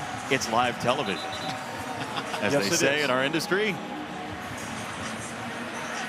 Yeah. Do you get training on the microphone, by the way, Matt, as a referee? You spend a lot of time practicing, yes. That a boy. Yeah, there you go. That's why he's so good at his job now. He's been talking for years. Second down, Kadum to throw. He goes to the outside, and that is over the outstretched arms, the intended target, the freshman Lofton again. It's third down and 7. Virginia Tech, and remember, BC gets the ball out of halftime, up 10 right now. Yeah, that was a long pass. Normally when you see kind of a 1-minute drill, you want to go quick, you want to have quick hits, normally to the sideline, as that was, but man, when you're on the opposite hash, that's a tough throw to make for a quarterback who, you know, before a couple of weeks ago was the third on the depth chart. Played sparingly last year, 6 passes or so against Clemson completed last season. Kadum to throw again, and this one is incomplete again. He wanted Lofton again, and BC's defense is really riled up. They have been pitching first half shutouts pretty routinely. Played well in the first half against Syracuse last time out. And now 9 seconds to go. The Hokies have put themselves in a position where they're going to have to punt it. You see this offense, we talk about it all game long, trying to find an identity. Now I get that it's 1-minute offense. We're trying to make something happen, but out routes, quick slants. Expect to see something better as a little bit of a short punt here. Rolled maybe down to the 10. Took a left turn at Albuquerque there. How about that? A couple of punts back to back, pinning these guys deep. 51-yard punt to end the first half. The Red Bandana Game has gone well for Boston College. 10-0 at halftime. The Peloton halftime report after the break. Matt Berry, Joey Galloway, Sam Acho. Stay for him.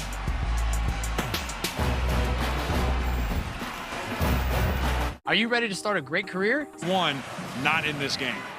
Upper body injury for Trey Turner coming into this ball game. Braxton Burmeister getting loose on the sideline, but unlikely we thought that he would come into this ball game. We'll check in with Kark after kickoff here in the second half. Burmeister trying to snap a couple of throws as Virginia Tech kicks off for the first time in this ball game, and Levy puts it on the ground, picks it back up, and cuts inside with a flag coming in. And BC looks like it's going to move backward on this opening kickoff.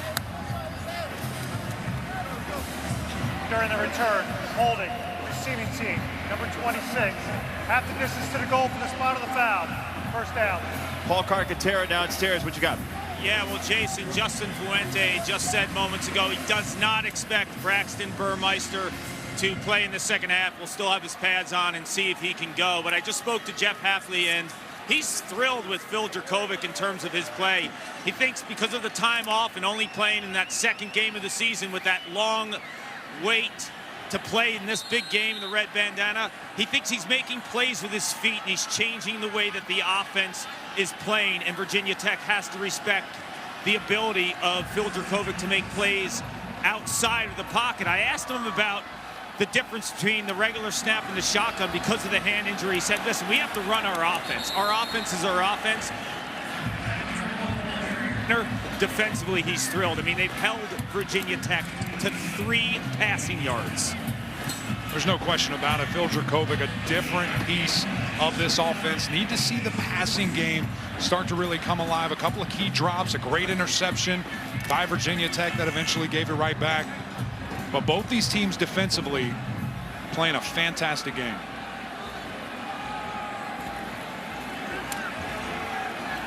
Garwo off the spin, got across the line to gain first down. The way Jeff Hafley put it to us this week, as he was talking about what the offense had looked like recently and the way defenses had reacted, he said, looks like there are like 18 guys in the box.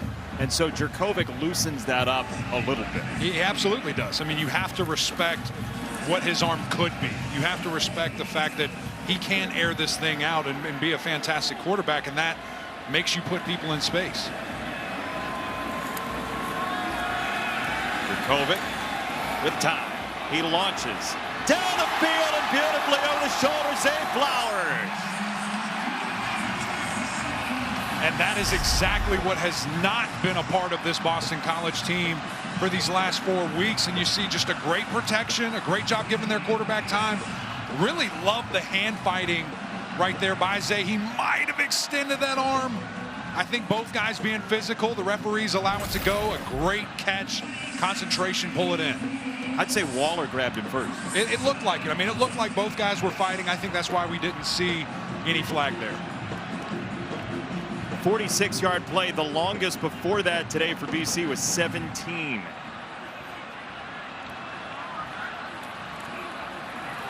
Garwo with a crease across the 30. Tay Daly again forced into tackling duty from the safety spot, gain of 7. And so this is what you start to see. Okay, the air raid is opening up. The passing game is there. Now let's go back to run. Let's balance it out. We have them thinking, okay, we're going to sling this all over the yard. But that balance, that's what you really want to see. And you see the numbers here from what they're trying to do. That zone read is such an important piece for them to be able to add to their run game. Garwo again. 31 runs for Boston College. Look, there have been running lanes all night. No question. Look at this offensive line plowing guys forward, allowing the open hole there. Garwo doing a good job putting his foot in the ground, finding the open hole, and taking the chunk yards. We talked about that patience from a running back. How about the sophomore, Christian Mahogany's had a very nice night. Fantastic player. Going to be a superstar for these guys for years to come. On the interior on the right side of that line. They will run it again, straight ahead, right into the teeth of that defense. Look, Jurkovec was a guy, in 4 of his first 5 starts, he had 300 yards. He was the first BC quarterback to do that since Matt Ryan. So they can uncork this offense when he's fully healthy, but it's nice for them to know that the run is as available as it is, in part because he's just taking snaps. And I think that the reason that Boston College found that out is because he got hurt. They were throwing it so much. Really, the run game was obsolete. And now when Jurkovec went out, they had to go back to the run and figured out, hey, we got a pretty decent run game here. Garwo took the first contact. Jamari Connor broke in. It's going to be 3rd down and short for BC. I would ask you what your call is, but I know what you want to do. Hey, listen, you got a big-time quarterback like that. You're feeling good about any time he touches the rock. But let's let our running backs here do the job that they're instructed to do time and time again. And the offensive line while we're at it. Of course, that goes without saying. Interesting that they're in shotgun right here, though, on 3rd and short. My man, E.J. Manuel, is losing his mind right now. They did get it. Garwo sets up a 1st down and goal as Tisdale spiked him down. BC, another workmanlike drive starting the 3rd quarter this time. Listen, they are just taking time off this clock. Just really, I mean, a massive hole right there by the offensive line. Doesn't matter that they're not under center when you have holes like that. And again, Christian Mahogany climbing up, getting to the 2nd level, plowing guys out of the way. It's really an instrumental drive all around by BC right here. They go 3 wide at the bottom of your screen, and they will run it again for Garwo, who got absolutely blasted at the point of attack. Nazir Peoples, yeah, big time hit, man. I tell you what, these safeties, Shamari Connor, Nazir Peoples, these guys are headhunters. They are fun to watch. Jamari Connor, a guy that moves all over the field. Love the style of football that he plays. And, of course, Peoples, one of their leading tacklers, 63 on the year coming into this game.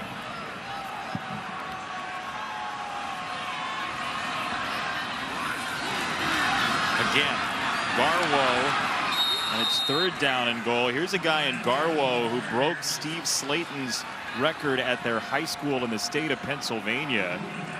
Built a little bit like him, low to the ground. It's a well-built running back right there, and you see a young freshman getting in on the play. Will Panay, and guess who again? Peoples right there to make the stop. 3rd down. Going to be interesting to see. Do you roll your quarterback a little bit here, get him in space, throw some type of crossing route? It's another run. It's right at the goal line, and touchdown. Garwo scores. BC extends the lead.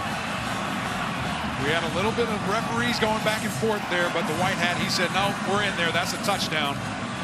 And you see these guys relying on the run all night long. The big dogs up front doing a great job, and then the running back just pushed up the finishing blow to get into the end zone. Really strong run there to get in for 6.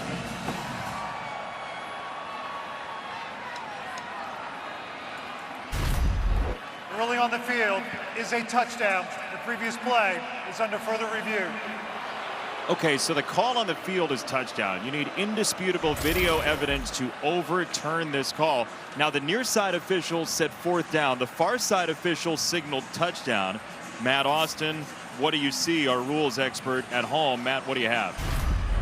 Well, once again, we need a shot right down the goal line. This might be the best we have, but the official is in the way. So I thought he was in. I don't think this official had the best view. I think it opened up a little bit better from the other side for the other official.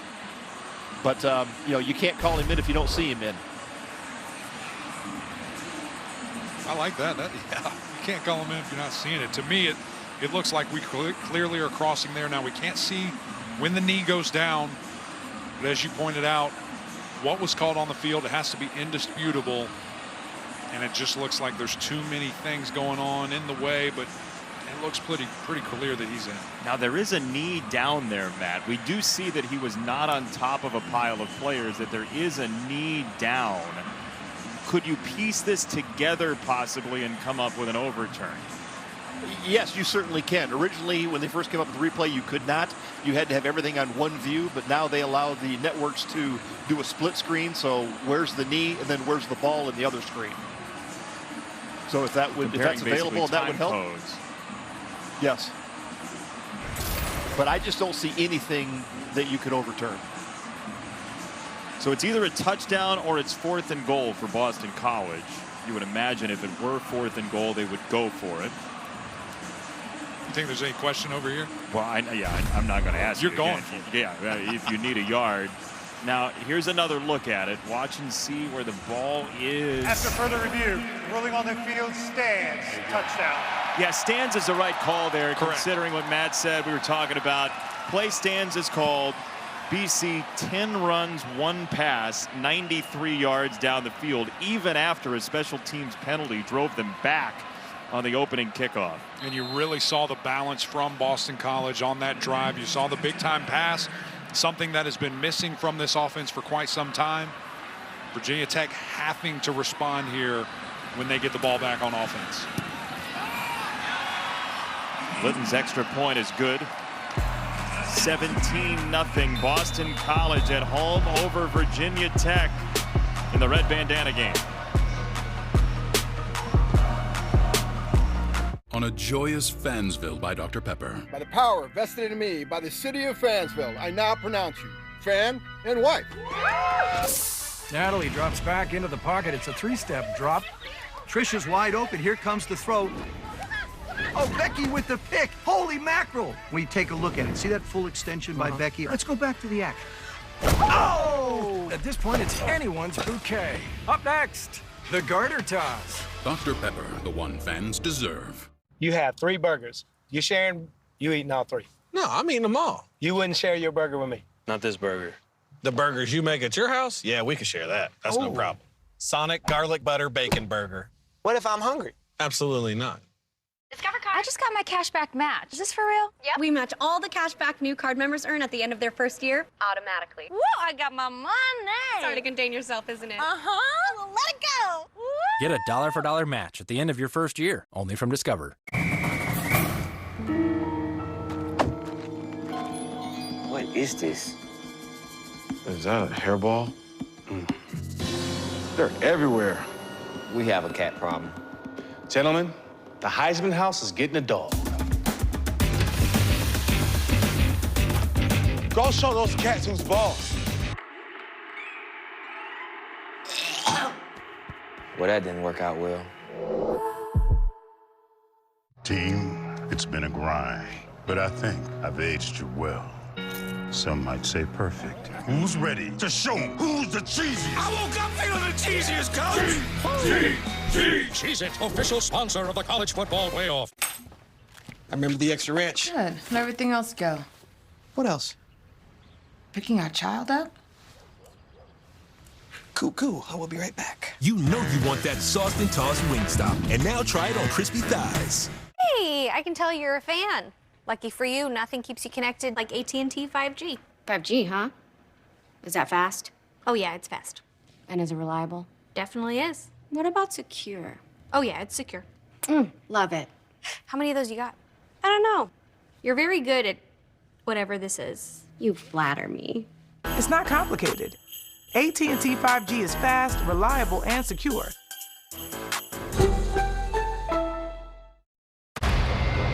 The Marvel Cinematic Event has arrived, and it's only in theaters. Wait till you see this. Eternals, rated PG-13, now playing. Eric, why don't we take a look at our drive recap brought to you by Dell Technologies. What do you say? It all starts with the quarterback. Great protection, and then dropping an absolute dime to his favorite target. Zay Flowers with the great adjustment, and then the big uglies up front again, plowing the way for their great running back, Pat Garwo, who finds his way into the end zone. A good, balanced drive that ends in 6. 93-yard drive, another long one, 6-12 for Boston College on the opening kickoff of the second half. I guess you could say they're flying high with fans there celebrating. 17-0. BC with the lead. Black to receive. Special night in Chestnut Hill, the Red Bandana Game. You see those jerseys BC is wearing. And black across the 30-yard line. They're commemorating the heroism of Wells Crowther, BC alum 1999, who passed away on September 11, 2001, saving more than a dozen people in the World Trade Center, Clark. Indeed, Jason. And Wells Crowther grew up outside of New York City in Nyack, New York. And there's a program in the city called City Lax. It's dedicated to establishing lacrosse as a mainstream sport in New York City through partnerships with the public school system, and recently had a fundraising initiative where people could buy BC lacrosse jerseys with Wells Crowther's number 19. Funds going towards creating a middle school program in his memory. And you saw members of the BC men's club lacrosse team, and my 14-year-old son, Grayson Carcaterra, he got one of those jerseys as well, and super proud. Hey, it's a great look for Gray there, by the way. Okay. It's good stuff. There he is. I love that boy. And Jason, you know, we talk all the time. He's gone through a lot in his life, being a 14-year-old autistic boy. And when he puts that jersey on, he knows it represents a caring mindset and one of a fighter. That's the message I gave him when I gave him that jersey. Well, Clark, as I think about that and I see Gray and how much perseverance that he's had in life, and I think about what Wells Crowther embodied as somebody who was selfless. And I've met your son, Gray. He has the nicest heart that you could possibly imagine. It's he's a cool kid. Well, thank you. Red bandana jerseys here at Boston College. This isn't the only program, by the way. This is a Boston College embraces Wells Crowther across the board in women's lacrosse, and with a 5K run, and It's a story that has gone national as well. We've seen Wells' mother, Allison, here tonight. She's spoken to the team in years past. Father Jeff passed away just a couple of years ago, but Jeff was the one who gave Wells Crowther that red bandana initially. Jeff carried a blue one, Wells carried a red one, as it's 3rd down for Virginia Tech. And BC was in the neutral zone for a moment, but no movement from the Tech offensive line. This is a big 3rd down for the Hokies if they want to hang around. Malachi Thomas, outstanding burst and a 1st down for the Hokies. If they're going to come back, it might be that young man doing it. Oh, there's no question. You saw this drive get started with a great pass, and then that stretch play again. Great job by the offensive line. Brock Hoffman, the big center, creating these running lanes, and Malachi Thomas starting to get going a little bit here in the run game. Kadum, step back, wants to throw on the line, incomplete. He wanted Tavion Robinson to bury again, but very active with the coverage that time. I love the play design, though. We've shown quarterback sweep a couple of times if we're Virginia Tech. Show you one way, we're going back the other. It was there. Great job by the defender, timing it up, punching that thing out as you see DeBerry there. Mikey Palmer, if he's a little bit more patient, that's going the other way. Yeah, very well could have. Virginia Tech's now run 5 plays in Boston College territory as Malachi Thomas dances a little bit. I'm talking to Justin Fuente. He loves that Thomas just does not lose yards. You see the lean there. Right, when you're 6 foot, 6'1", 200 pounds, it's easy to keep going forward, but the way that young man runs is impressive to see. Brock Hoffman limping a little bit here. Really the heart and soul of this offensive line. So they've lost his roommate, Braxton Burmeister. Now Hoffman injured, 3rd down and 7. He's slightly dinged up. Kadum to throw down the middle, and it's incomplete. DeBerry again draped on Caleb Smith at the right time. Yeah, Virginia Tech thought that might be a little bit too much contact here. See both the defender being really physical. He's a little bit early. But really, you got to come down with that catch. A good drive, potential chance here, opportunity for points. Elijah Jones on the coverage for Boston College. This from 47 for John Parker Romo. It is on the way, and it is good. Virginia Tech on the board. Under 5.5 in the 3rd. Much needed points for the Hokies. Down 2 scores at BC.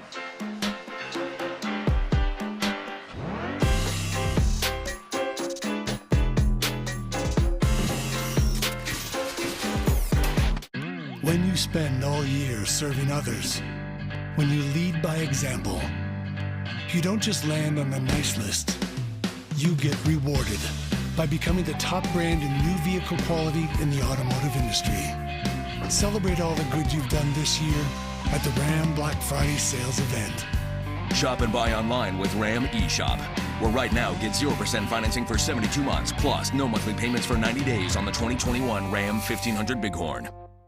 When you walk in the door with the new triple bacon pizza from Papa John's, oh, that smell of bacony goodness has everyone showing up. And I mean everyone. It's the season of bacon at Papa John's. We love our house. Been here for years. Yeah, but there's an animal in the attic.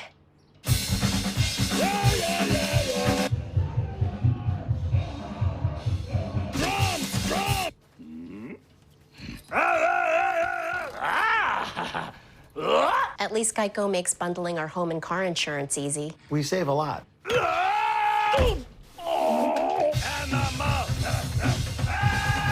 For bundling made easy, go to geico.com.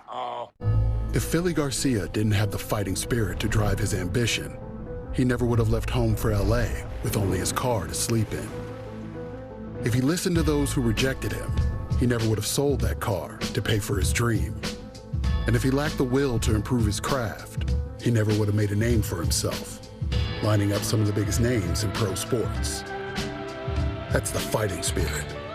That's what makes a lion. Modelo, root for those with a fighting spirit.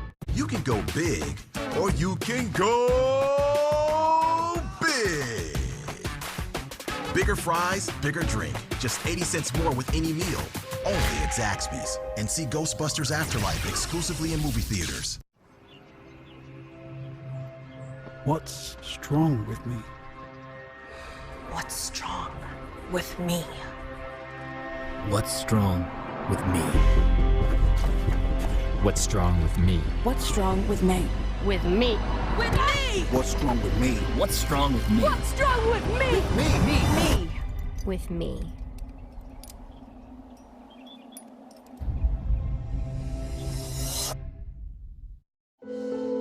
To know that Wells, in that figurative sense, took off the equity trader hat and put it on the table, picked up his helmet, firefighter's helmet, and went to work. For me, that was an incredible, incredible thing to know. Wells Crowther lost in the attacks of September 11, 2001. He helped more than a dozen people out of the World Trade Center that day, and his last moments were spent with the firefighters in the lobby of the tower. He always wanted to be a firefighter, posthumously made a New York City firefighter, grew up a volunteer firefighter and a junior firefighter. As this gets to the outside, and BC's going to have great field position. Levy across the 40 on a 37-yard return. So BC up 14 with outstanding field position. And our featured rivalry game Saturday in the SEC. LSU trying to upset Alabama. Bryce Young and the Crimson Tide, number 2 in the college football playoff rankings. Not number 2 in Cincinnati Bearcat fans' hearts. Crimson Tide have won a bunch of these recently. What could give LSU a chance? The whole Alabama team not show up, maybe? Well, come on now. No, that's it. I promise you that. You really? Yeah. I'm telling you, watched them play? Here's the deal. Tennessee went into Alabama a couple of weeks ago, certainly an underdog, and played them for 3 1/4 quarters, essentially. I know LSU's not Tennessee, but this also isn't the same Alabama team. How crazy is it to say that, by the way? But it isn't, right? Yeah, you agree? I'm with you. I totally do. I totally agree with you. Yeah, there's a shot. There's always a shot. This ball is not round. It bounces some weird ways. As we've seen tonight on a couple of deflections and turnovers twice in one play. Jurkovec gets stood up, and Jurkovec trying to drive the legs to midfield. He's not playing like a guy who's got a bum hand, I'll tell you that much. No, he's feeling good. He actually looked like he lost the ball there for a second. Waller doing a great job of, getting his helmet right in there on the football, but had the awareness to pull it back in. 3rd and short here. Watch for the quick huddle break under center. Quarterback sneak. He's very good at falling forward, picking up this first down. Garwo, who had the touchdown, as the tailback. It is Garwo. He tried to sidestep it, and he got tripped up. Keyshawn Artis blew it up, and now Virginia Tech may have forced a punt. What a defensive play there, just to scream through the middle of that offensive line. And you see their guys loaded up. I mean, especially on that left side. They are in that box loading this thing up. Everybody knows, hey, we're running it right here. Just a great job executing, getting around, which is a wide receiver, and making the big-time tackle for loss. What do you think of the play call? I don't love it. I really think that your best case in that scenario, your best play is keeping it with your quarterback. They do it time and time again, but I get it's cold. Going under center, doing that quickly is tough. Delay game. Offense. 5-yard penalty.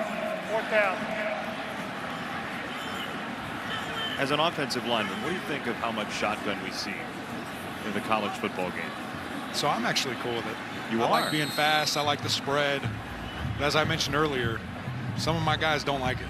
Now, when it's short yardage, I love the ability to go under center. I really do. I think you have to have that. It changes so many different things, and especially, if you want to do a really hard play action self fake, when you can turn your back to the defense it just gets everybody moving forward. Robinson had it bounce into his hands. Tavion Robinson jockeying through traffic, and he nearly found a seam. Net of 28 on the punt. About 3 to go in the third quarter. Virginia Tech hanging around. The State Farm Champions Classic begins Tuesday at 7 on ESPN. Hi, I'm Michaela, and a little thing I love about the Chick-fil-A Peppermint Chip Milkshake is that first sip, when you taste the peppermint chip pieces, it's like catching snowflakes on your tongue, and it just feels like the holiday season has begun.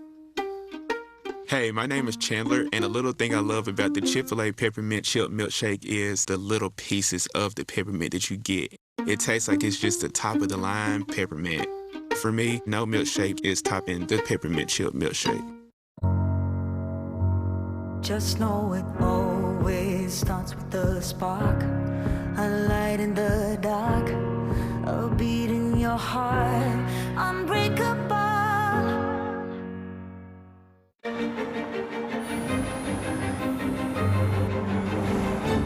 Reflect on the past, celebrate the future. Season's greetings from Audi.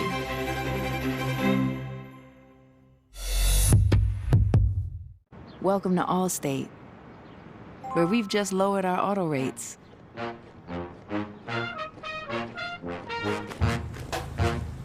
And savings like that follow you everywhere. Now get new lower auto rates with Allstate. Because better protection costs a whole lot less. You're in good hands with Allstate. Click or call for a lower auto rate today. A wise person once said, "We are defined by what we do when no one is looking, because the decisions we make every day can change the course of our lives." At Stash, we believe everyone has the power to achieve greater financial freedom, one step at a time. Whoever you are, whatever you face, you can decide right now to say no to fear and yes to hope. It's time to invest in yourself. It's a mixed. It's another day, and anything could happen. It could be the day you welcome 1,200 guests and all their devices. Or it could be the day there's a cyber threat.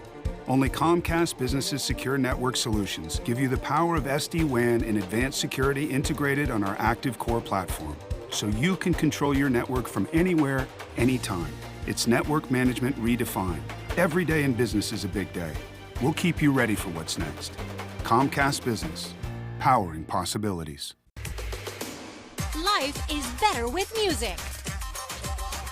Get ready to celebrate with Rubén Blades, Zetangana, Ozuna, Paula Arenas, Nela, and Ana Paola. Setting the stage on fire. Latin Grammy, live from Las Vegas. Thursday, November 18th at 7 on Univision. BC defensive coordinator Tem Lukabu was born in the African country Congo as a young boy. He moved to the U.S. because his father Kabuji's job, who was a diplomat and ambassador to the United Nations. Tem was a soccer player when he came to New York, but when he moved to New Jersey, he fell in love with football. The physical aspect of the game when he was a middle schooler, he told us, and eventually he played at Colgate. His dad had a massive impact on his life, Jason. He absolutely did. As Robinson makes the catch, we were talking to Tem Lukabu in 1997, after they had moved to the United States. There was a civil war in their native country, in Zaire, which became the Democratic Republic of the Congo. And Tem Lukabu's father was basically a one-man show in the transition from one country to another, to DRC, as it's called. He was the one who actually wrote the letter to the United Nations declaring the new flag, the new anthem. I mean, his father had a profound impact on that country's future and the way it was developed as a new nation in terms of the UN. Very cool story. And Tem Lukabu, an up-and-coming defensive coordinator in college football. Marker is in. Delay a game, maybe. Prior to the play clock expiring, timeout. Virginia Tech, their first timeout of the half. 30 seconds, timeout. So how about this? You grow up with a dad who's an ambassador to the UN, and you get tours of the United Nations, and you just think, well, you know, that's what we do in school, right? Because dad brought us there. And then you see with the name Zaire of the country prior to the war. But Tim Lukabu's dad had a fax machine at their home in North Caldwell, New Jersey. He would get official papers. They would host dignitaries. And he didn't really talk to his dad about this. Tim, while his father was living, his dad has passed away. And he said, I wish that I had talked to him more about this, because he was a terribly important figure in the creation of this new country. I mean, just an awesome story. It truly is. To see all what his father was able to do, just tremendous. I mean, hearing this story from you guys and seeing, you know, all that he did, what a remarkable man. 2nd down and 4, Virginia Tech on the run, and not a whole lot there.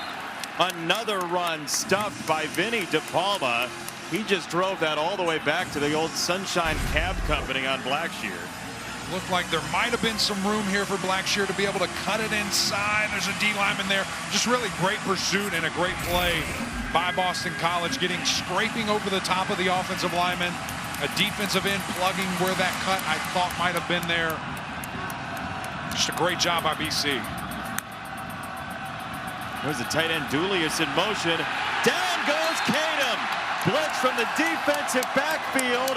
And once again, a very active night for Josh DeBerry. How about that play call from the defensive coordinator? 3rd and long, let's go safety blitz. Let's dial it up where they can't protect it. When you come from depth like that, everything else is already determined. Everyone else is already picked up and accounted for. And you see right where 21's going to come from. He's out there. Everyone thinks, okay, he's got this guy. Just shoots straight through the gap. Able to make a huge play for Boston College. You saw the beaming smile for Tim Lukabu. And to Kark's point, the defensive coordinator told us he fell in love with football the first time he hit somebody and didn't get yelled at. That's a great feeling, by the way. You know what that feels like. Come on. I know what it feels like to be hit verbally by everyone I work with on Friday night. We're learning that this week, Eric. But how about... It's a beautiful game, man. Yeah, it certainly is, messing around with me. How about this BC defense, so keeping this team afloat when the offense has really sputtered at times this year? Yeah, honestly, when you look at it, though, it has a little bit to do with Virginia Tech, that lack of identity that I keep telling you about, and really not having a threat, passing it. Now Robinson has stepped up and making some things happen. Well, Flowers nearly split 2 defenders and got through. It's a 5-yard gain. But the BC defense really taking advantage of it. Now let's see, okay, does Boston College take advantage of this opportunity their defense has given them? And we see them pick up where they left off 2 drives ago. Virginia Tech 8 first downs against the defense of Tim Lukabu. Learned under Jeff Hafley. They've coached together for years in a couple of different stops, and that is blown up in the backfield by Tay Daly. A loss of 1, 3rd and 6 for BC, and a play we'll likely see in the 4th quarter. How about a couple of safeties making big-time plays back-to-back here for defenses, what they're able to do. BC looks like they're taking this to the 4th. You didn't believe me when I said it? You know, I thought there was a chance they'd try to fake it. 17-3, Boston College after 3 tonight. There has his hands up on it. Usually that young man comes down with it. 4 interceptions on the year. Big time defensive play. And Virginia Tech now 2 scores down, gets the ball back at the outset of the 4th quarter. Barring anything going wrong for Tavion Robinson. On the punt from Grant Carlson. Not very returnable, and it goes spinning toward the sideline. This is just the start of your college football weekend, and I think Matt Berry's probably offended because they had a game last night. That might have been the start of your college football weekend. What do you make of North Carolina's chance of making Wake Forest no longer unbeaten? Listen, that game is going to be so high scoring.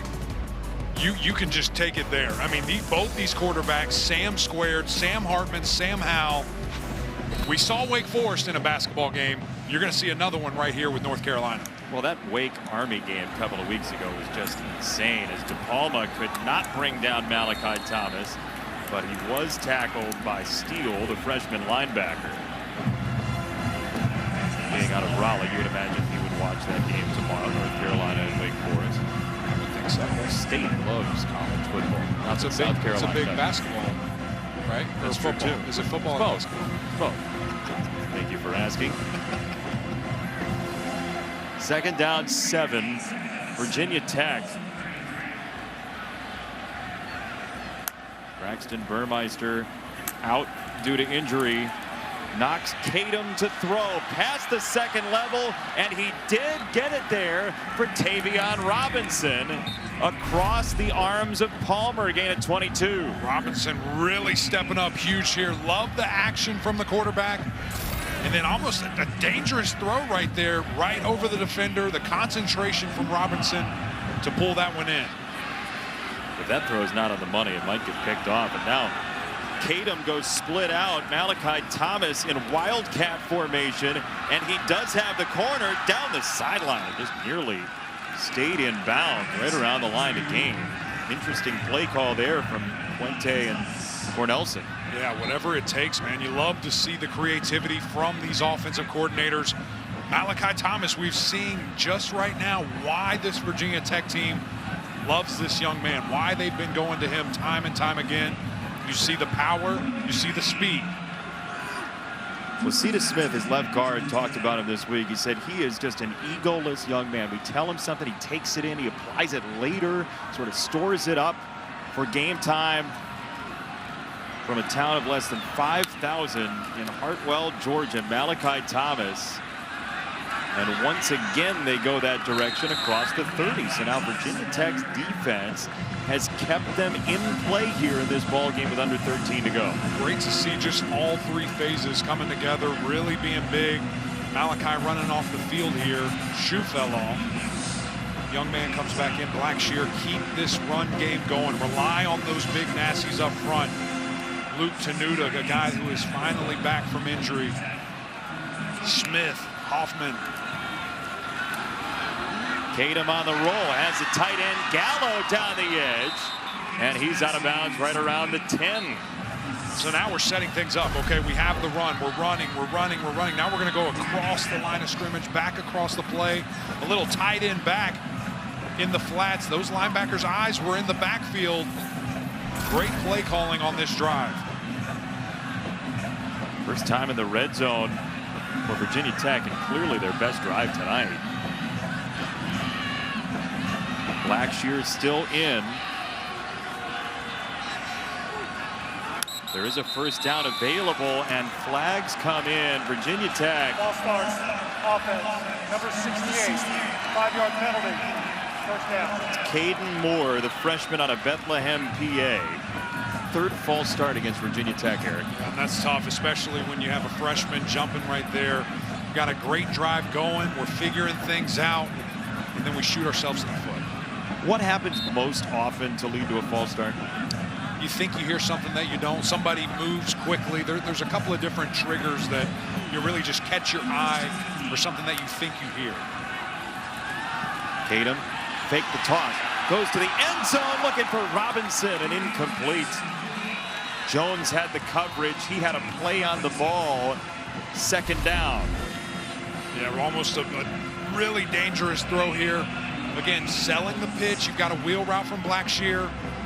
The safety that's really just waiting on that throw. Lucky for Virginia Tech not to come down with that one. And once it got through Jones, Boston College was kind of lucky Robinson didn't have the ball. Opportunity, absolutely. Middle screen, Tavion Robinson gets spun around. Ball came loose, and let's see. They're going to let it go. It's Mike Palmer on the move, and now they're going to blow it dead. There's a flag down on the play. I thought I heard a whistle early in the return from Palmer. Then the official closest to the play backpedaled with him, and now the play is stopped. Barlow had the hit. Palmer wants a touchdown. You see here just a quick screen, wide receiver rolling around. It looks bang bang. From that angle, we're not going to be able to see whether it was a fumble or not. Brock Hoffman looks like he got twisted up his ankle. There is no foul on the play. The ruling on the field is that the ball carrier was down before the ball came loose. 3rd down. Now, Matt, if this were to go to replay, there is a clear recovery by Palmer here, so you could give BC the ball, right? Yes, you're exactly right. One of the officials did blow the play dead. This should be a pretty good view on whether it's out or not. I actually thought it was out.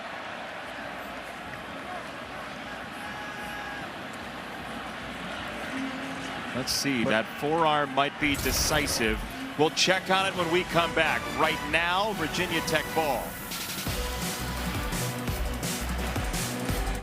Now, if you can speak, say something. Hello, Finch.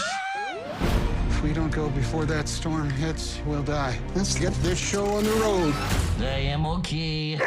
What is our destination? Into the unknown. Here we go! Did you just drive the RV? No! Finch. Rated PG-13. I'm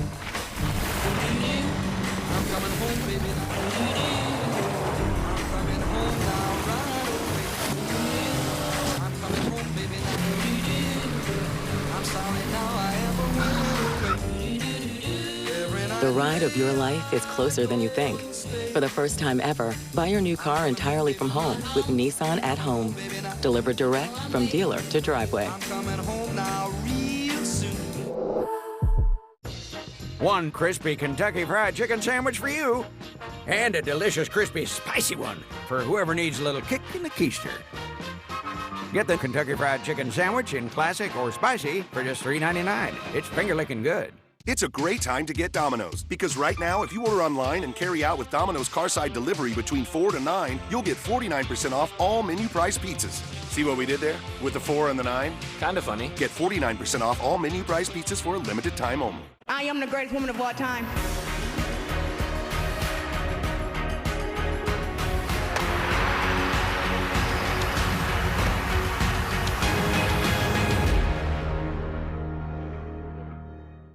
Hi, I'm Wolfgang. I got you, don't worry. Looks like you're home. The BMW Road Home sales event is going on now. Receive a credit of up to $2,500 through November 30th. I'm in love with the power. I'm in love with the power. I'm in love with the power. I'm in love with the power. Power, power, power, power, power, power, power. At BMW, we know every holiday looks different. So we created the ultimate whatever your road home looks like machine. Receive a credit of up to $2,500 through November 30th. Call was overturned, but the play was blown dead, so Boston College will have the ball at the 15-yard line. And after this first play of the drive, we'll check in with our rules expert, Matt Austin. Mikey Palmer ran away with the football, the safety out of the powerhouse in the Binghamton area, Maine Endwell. But that play did not finish the way he wanted it to. He thought he had a touchdown. Now, Matt Austin, I asked you after that short run, why blow the play dead? What's the best mechanic for officials there? Well, the official's going to feel worse than anybody about blowing that play dead, but you always have to see the ball on the ground in possession before you blow the whistle. There has been a lot of stuff back and forth going on in this game, a lot of chirping, so I understand that you might get to the point where you want to blow a quick whistle to shut everything down, but if you do, this is the kind of thing that can happen. Great insight into what officials are thinking there. And yes, that official is not happy that he blew it dead after they watched the play. But second down for BC. They'll have to go long field as Connor got in there first. Spun him around. Jurkovec somehow stays upright and continues to the 28-yard line. Just really good job there on the blitz pickup by the running back initially, and then the guys still get to him. He's able to spin out of it. Just really showing great mobility. As you see here, really Big Ben-like. A young Big Ben from the Pittsburgh Steelers, and you see the top end speed. The mobility from Jurkovec has been so impressive in his first game back. Well, he is from the Pittsburgh area. Like that? So, you know. Pittsburgh might need a quarterback in the future, boys. How about that? That would be quite the hometown story. Jurkovec, a lot of time. Spinning it down the field into double coverage, and Gill got in front of Jamari Connor. Waller was behind the play. Connor didn't have a play on the ball. This might be offensive. I thought it was a little bit aggressive. We've seen really physical wide receiver and corner play all night. He might have extended the arm. We couldn't see it right there. Both guys, honestly, are pulling and pushing on each other. Really just a great play regardless to make this catch. So the marker's down at the near side 35-yard line in Virginia Tech territory. The result of the play is a catch for a first down. After the play was over, unsportsmanlike conduct, number 1, offense, taunting, 15-yard penalty. It will be 1st and 10. That is number 1's first unsportsmanlike conduct foul of the game.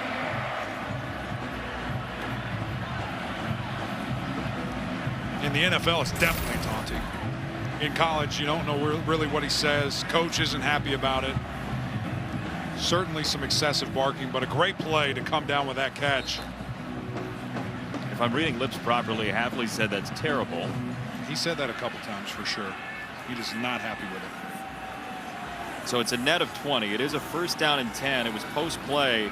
Jurkovec on a quick set and a throw to Flowers back into Virginia Tech territory. Downstairs, Cart. Eric, I want to give an offensive lineman some props, so I know you'll love this. Ozzy Troppilo playing left guard, the redshirt freshman, his first start. Field level, I'll tell you what, he has been aggressive. He's getting after the Virginia Tech defensive lineman and having himself a fine ball game. You're too young to know this, but Jay, you remember when Doug Flutie with the Hail Mary was carried off the field? That was Ozzy Troppilo's dad, Steve Troppilo, who carried Doug Flutie off the field that night against Miami. He was an offensive lineman for the Heisman Trophy winner. How about that? Paul Carcaterra. Great stuff. 2nd down run, they'll go Sinkfield. Doug Flutie's here in attendance. A lot of BC luminaries here tonight for the Red Bandana Game. First of all, love the fact that Kark is paying attention to the most important part of the game. So great job, BC. And then a little history lesson. Keeping me up to date. I hear you, brother. They should get a picture of Ozzy hoisting up Doug Flutie while he's here tonight. Not a bad idea. I mean, social Somebody media. needs to get on that. Hashtag content. 3rd down and 2 for BC. Might be a go-for-it situation for them, depending on how close they get, and it's not very close. They might have lost half a yard. Norrell Pollard got in there on Sinkfield. What do you think? You're up 14. You got punt, right? Well, I don't even have to cheat here, but they're punting. You lost a couple there. It looks like you lost 2 just based on this spot. So you're feeling good. You're feeling really good about your defense and what they've been able to do. Just wish you could capitalize on a turnover now. Virginia Tech, a big opportunity to respond here.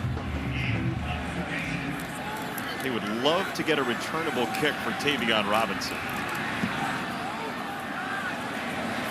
This is not it.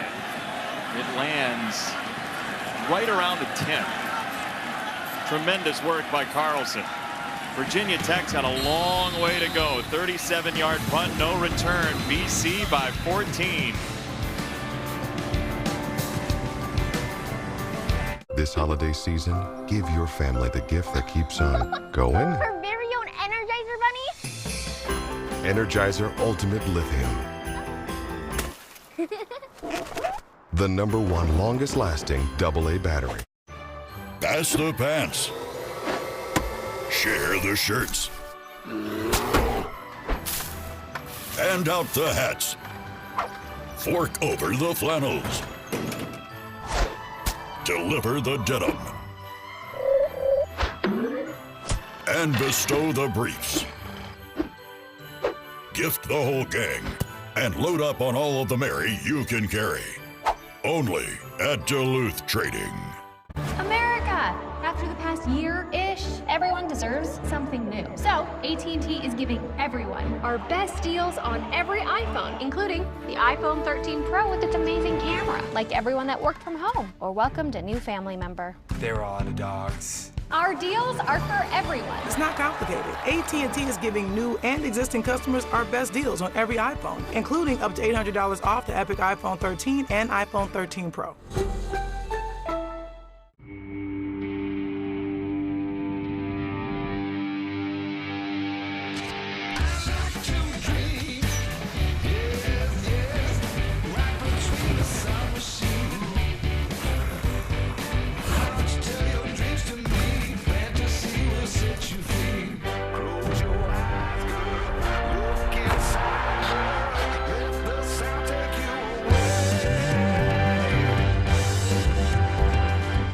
When I listen to my Sonos, I feel everything. I can't imagine cooking without Sonos in the kitchen. It literally makes the food taste better. It does make the food She's taste in there, better. she's stirring. When you hear the crowd, it's infectious. It's like we're at the game. I was sold with the theater setup because I'm a big movie fan, and Right. you want to be able to feel like you're there. It's just so simple. Helps you stay in the moment. I get rid of my couch before I get rid of my Sonos. My turn. It shows up at the end of the year. Coffee Mate seasonal flavors. It really makes the season. Oh, peppermint mocha. It's related to nature. Pumpkin spice. This is gonna be a while. Yeah. Try Coffee Mate seasonal flavors. Coffee's perfect holiday mate. ESPN College Football Primetime is presented by Ram Trucks, Motor Trend's Truck of the Year for the 3rd year in a row. Splendid city to enjoy an autumn night in Boston, Massachusetts. Virginia Tech trailing by 14, and their center Brock Hoffman is out. He was carted off during the break. If you're Johnny Jordan, who's just come in at center, what's number one for him to remember? What's most important? He's got to snap the ball correctly. I mean, you sitting there, you're cold. Your first snap of the game is probably the most impactful. He's a heck of a player. Thoughts and prayers to Brock Hoffman, absolute warrior. Blackshear on a run to the outside, and he gets across the 15-yard line. That's Elijah Jones with the stop, but it is right around the line to gain for Virginia Tech. A yard short, give him 9. BT wants to go fast here.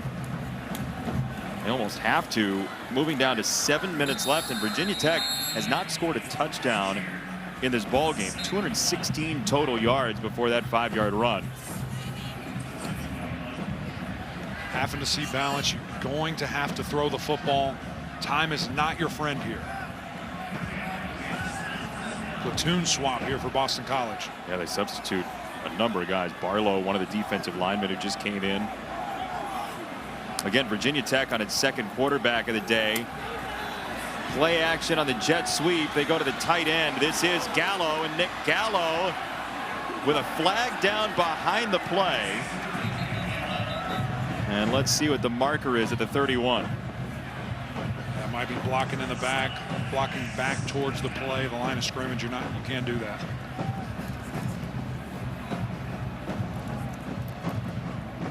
Illegal block in the back. Number 9, offense. 10-yard penalty. First down. You nailed it, Eric. Yeah, that's a tough situation, especially when you're screaming off the line of scrimmage. You're trying to really sell the fake to get the DB running forward. And then you're just got to keep your hands off of him there. Love the play call. Love getting a big screen to your tight end, getting him out in space. Just a mistake there by Robinson. Clock moving. The play ended in play. It is first down and 10 because that's a spot foul. Time ticking away for Kadum and Virginia Tech. And again on the ground for Blackshear. And look, Virginia Tech, they're 4-4. They opened with a win against North Carolina.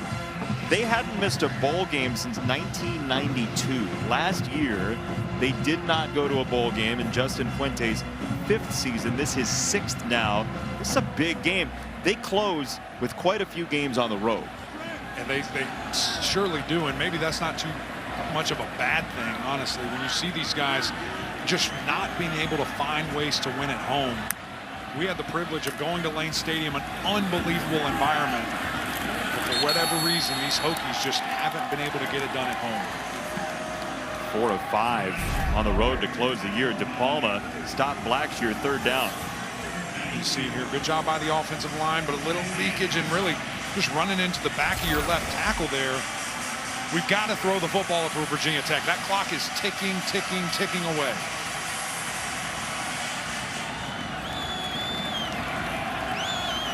Three for 11 on 3rd down. Kadum to throw, sideline, incomplete. Robinson, the intended target. And it's 4th down. Cam Arnold was coming with pressure to force a quicker throw than he wanted to in the area of Jones. Yeah, that's exactly what happened. The quarterback, Kadum, just got heated up a little bit too much right there. He had to throw it a little bit earlier than he wanted to. His receiver, Robinson, not even out of the route yet. Looked like it had a chance, but the timing of all of that, unfortunately, off key. So Virginia Tech has to punt. Gill to receive, and he does fair catch it. There is a marker down on the punt after a 55-yard punt with no return.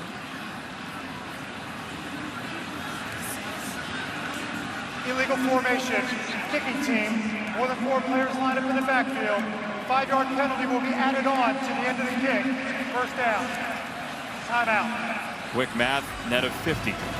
17-3 BC. We're getting the story out there. We need a plan. Right now, at T-Mobile, customers on Magenta Max can get the new iPhone 13 Pro, and T-Mobile will pay for it. Upgrade to the iPhone 13 Pro on us. If Damian Lillard accepted his spot at the end of the bench, he never would have been at the rec center before it opened. If he listened to those who overlooked him, he never would have heard his name called as a first-round pick. And if he let 6 all-star selections go to his head, he never would have had the heart to give back to the streets that shaped him. That's the fighting spirit. That's what makes a lion. Modelo, root for those with a fighting spirit. That's the thing about claims, you see. They don't happen on your schedule. I mean, take a chestnut. It doesn't just say, oh, beg pardon, sir, but is now a good time for a jolly bit of window cracking? Oh, I mean, if they did, you wouldn't need a Geico claims team that's available 24/7.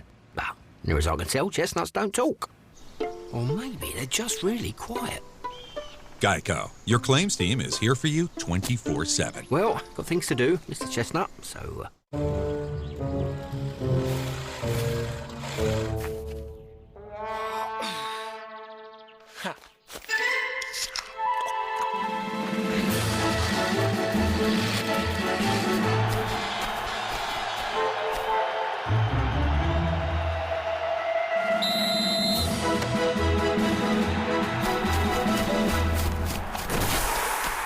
Red Bull gives you wings.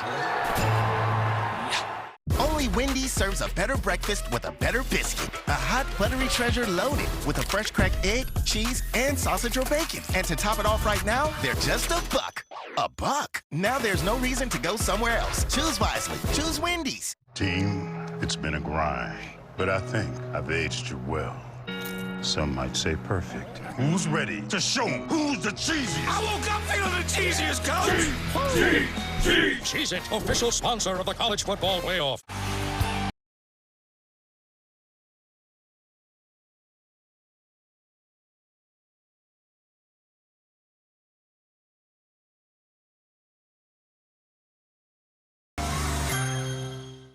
The Mexico Grand Prix, presented by Mother's Polish, Sunday on ABC.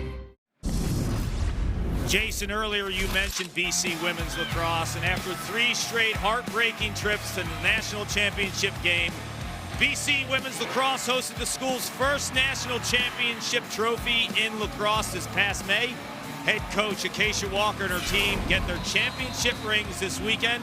The Eagles were led by Tewaaraton winner, which is the Heisman Trophy of lacrosse, Charlotte North. She smashed national scoring records. She is absolutely incredible. My favorite player to watch in the game of lacrosse at any level, and Charlotte was... Cart can cut out for a second there. Timeout called by Virginia Tech. You've trained with Charlotte North, right? Yeah, she's amazing. Unbelievable talent.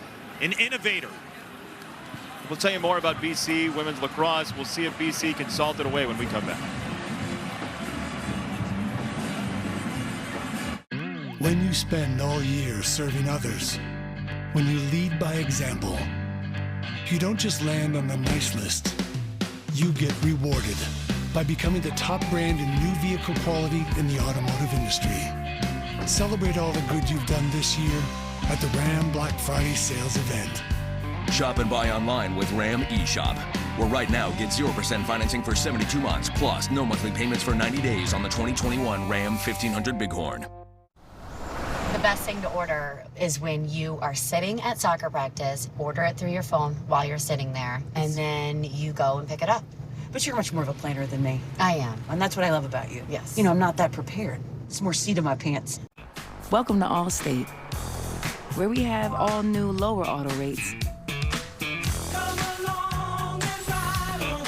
And savings like that make you feel like you won the whole dang thing.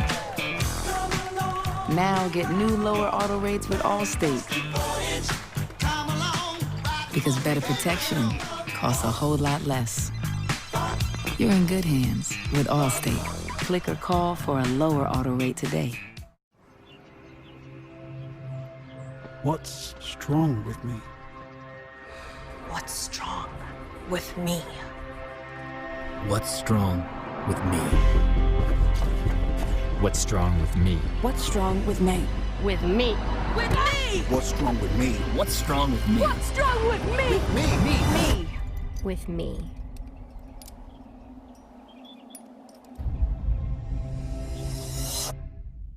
Here we go now, let's make our own way.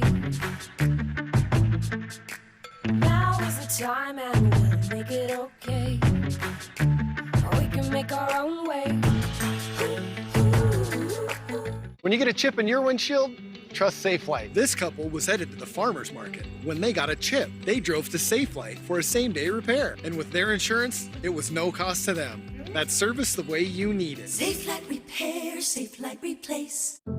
My daughter has type 2 diabetes, and lately, I've seen this change in her. Once-weekly Trulicity is proven to help lower A1C. It lowers blood sugar from the first dose, and you could lose up to 10 pounds. Trulicity is for type 2 diabetes. It isn't for people with type 1 diabetes. It's not approved for use in children. Don't take Trulicity if you're allergic to it. You or your family have medullary thyroid cancer or have multiple endocrine neoplasia syndrome type 2. Stop Trulicity and call your doctor right away if you have an allergic reaction, a lump or swelling in your neck, severe stomach pain, changes in vision, or diabetic retinopathy. Serious side effects may include pancreatitis. Taking Trulicity with sulfonylurea or insulin raises low blood sugar risk. Side effects include nausea, vomiting, and diarrhea, which can lead to dehydration and may worsen kidney problems. Ask your doctor about once-weekly Trulicity. ESPN, home of the College Football Playoff semifinals. Friday, December 31st on ESPN. Coming up on the college football playoff in about a month and a half, as you see the jerseys for Boston College, the Red Bandana Game to honor Wells Crowther, who saved more than a dozen people from the World Trade Center on September 11th, 2001. BC on the run with Garwo here after the Virginia Tech timeout. And Paul Carcaterra, that women's lacrosse team you're talking about, has a player rotating wearing number 19 to honor Wells Crowther in the sport that his sister played as well here at BC.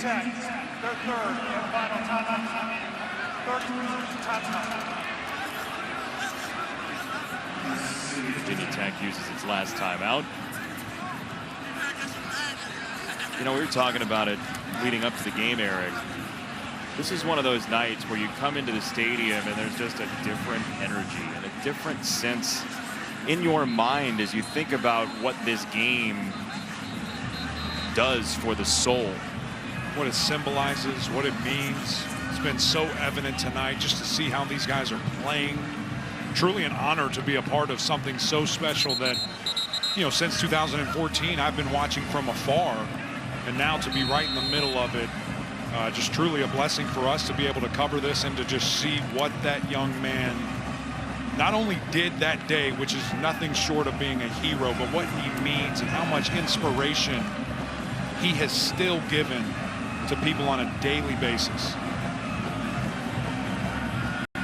Jurkovec on the roll. He wants to run for the first down. Jurkovec does have the first down for Boston College. And there were a couple plays in the first half, dare I say, that if you at home believe in divinity, a day like today, with what is the meaning of this game, you would start to believe that there were 12 people on the field. No, there's no question. Some of the plays and throwing an interception, and then, you know, a guy forcing a fumble on that same play. But when you look at this one, you know, quarterback rolling to the right, had Zay Flowers screaming down the field. Would have loved to have seen him on the run make that throw, but probably the smarter play, Phil Jurkovec picking up the first down with his legs.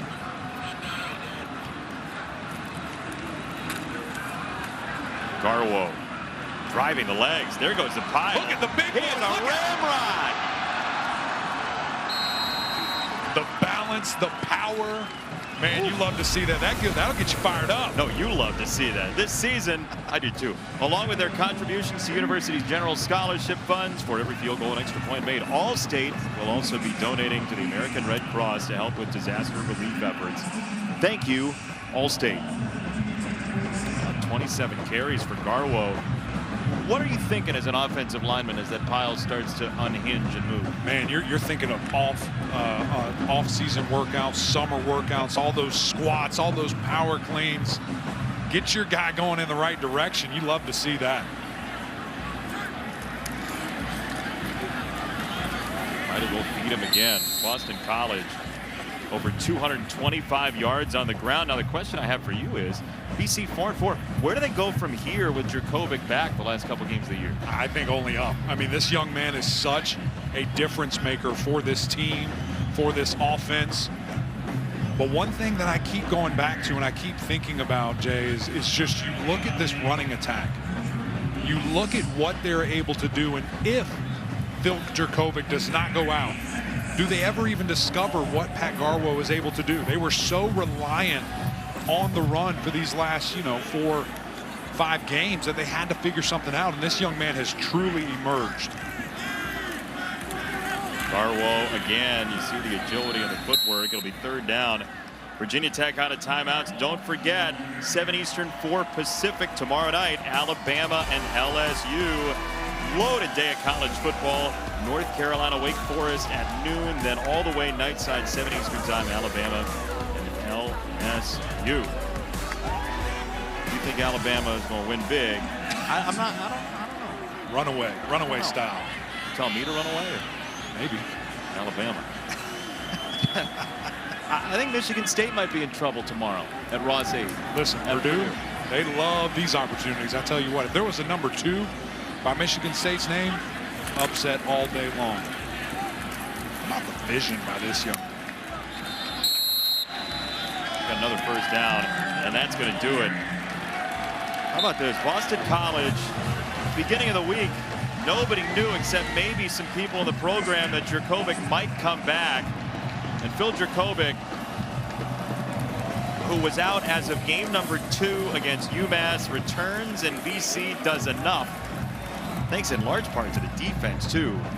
But his presence, you said it earlier, opens up the run game a little bit more for BC. There's no question. His confidence that he has that now spreads throughout the entire team. The fact that you have to defend every inch of the field just allows other things to open up, allows different nuances of this offense to be there. And that's why we saw the balance tonight. Now, I say balance, you say, well, they had so many more rushing yards, but the threat of the passing attack, the efficiency that we saw from Phil in the second half, this young man's special. It's good to see him back. It's good for college football. It's good for the ACC, and a hard-fought victory here tonight.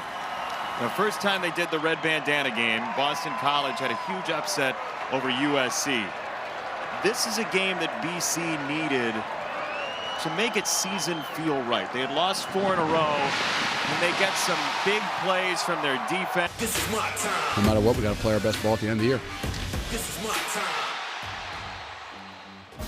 We're already at week 10. Yeah. It has flown by. Notable games ready to go in just hours. Auburn, Texas A&M. It's the only matchup between two ranked teams. You think about it, Auburn's going to get Bama. They're going to get Georgia at the end of the season. You think maybe two lost teams could get in if that's the scenario if they were to meet Georgia in the SEC title game. Michigan State's looking for the Big Ten title game. Upset alert? Maybe after that number 3 in the initial rankings, the Boilers will be ready. Jimmy Lake has talked a lot of junk this week about Oregon. We'll see if he can back it up when the Pacific Northwest best rivalry resumes in Seattle. Alabama, LSU. The Crimson Tide haven't lost a home game to an unranked opponent since 2007. Trevor Maddich keeping an eye on one particular Crimson Tide unit. Alabama's defense has been a roller coaster, alternating between dominant and frustrating because of uncharacteristic mental errors that you just don't expect from this team. Let's see what Nick Saban said about that. Well, we busted 2 coverages for 2 touchdowns. So we've done a lot of shooting ourselves in the foot, which we need to get fixed. Practice must have been fun. So let's take a look at a couple of the things that they have been trying to fix. This is simple enough. Post route, inside defender drops underneath it. That's what the outside defender expects, but he doesn't get the inside help. So when he lets the receiver go inside, he's thinking, what in the world are we doing? Well, you're giving up a touchdown on a busted coverage. That's one way to mess it up. Here's another. Man coverage. These receivers will cross, which happens all the time. The defense can switch it off or get on different levels to chase their own man. But Bama goes to plan C, which is train wreck. I don't mind you getting beat, but at least get beat doing the right things the right way. But then it just gets absurd. What's wrong with this picture? All eyes up front. Well, almost eyes up front. What in the world is this guy thinking? Maybe, well, where's the offense? Where'd they go? They were here a minute ago. Oh, wait, there they are. That's a lapse in attention on a quick snap. So what does Nick Saban think about plays like this? Well, that'll just about cover the flybys. Alabama's defense is national championship caliber when they're on point, but this has got to stop. Trev, thank you very much. I can imagine it wasn't a leisurely practice this week. Alabama allowing over 20 points per game on the season, on pace to be its worst mark in a season since 2007. That happened to be the first year Saban was in Tuscaloosa getting everything in order, so you can understand his anger there. The struggles have come through the air. Alabama allowing over 7 yards per passing attempt. Opponents completing 65%. A little different when Surtain's not back there, right? Yeah, it changes things a little bit. Coming up, big Saturday, College Game Day's first ever appearance at Cincinnati with the dreaded word, style points. Ooh. Have been talked about. Weekend preview from the guys. That's on the way. First time Game Day's heading down there. Zubin, hardwood floors are in, so we'll transition there. Knicks have dropped 2 in a row. Visiting that man, reigning finals MVP Giannis Antetokounmpo entered with 5 straight games with 25 or more points. A little spoiler alert, he got 25 today, but that's not the story. It's all Bucks in the first quarter. Giannis just hanging in the air. Then Grayson Allen heated up. A lot of people slept on his August trade from Memphis. 4 for 5 from 3 in that first quarter. He outscored the Knicks starters 14-11 himself. And then here's some defense into offense.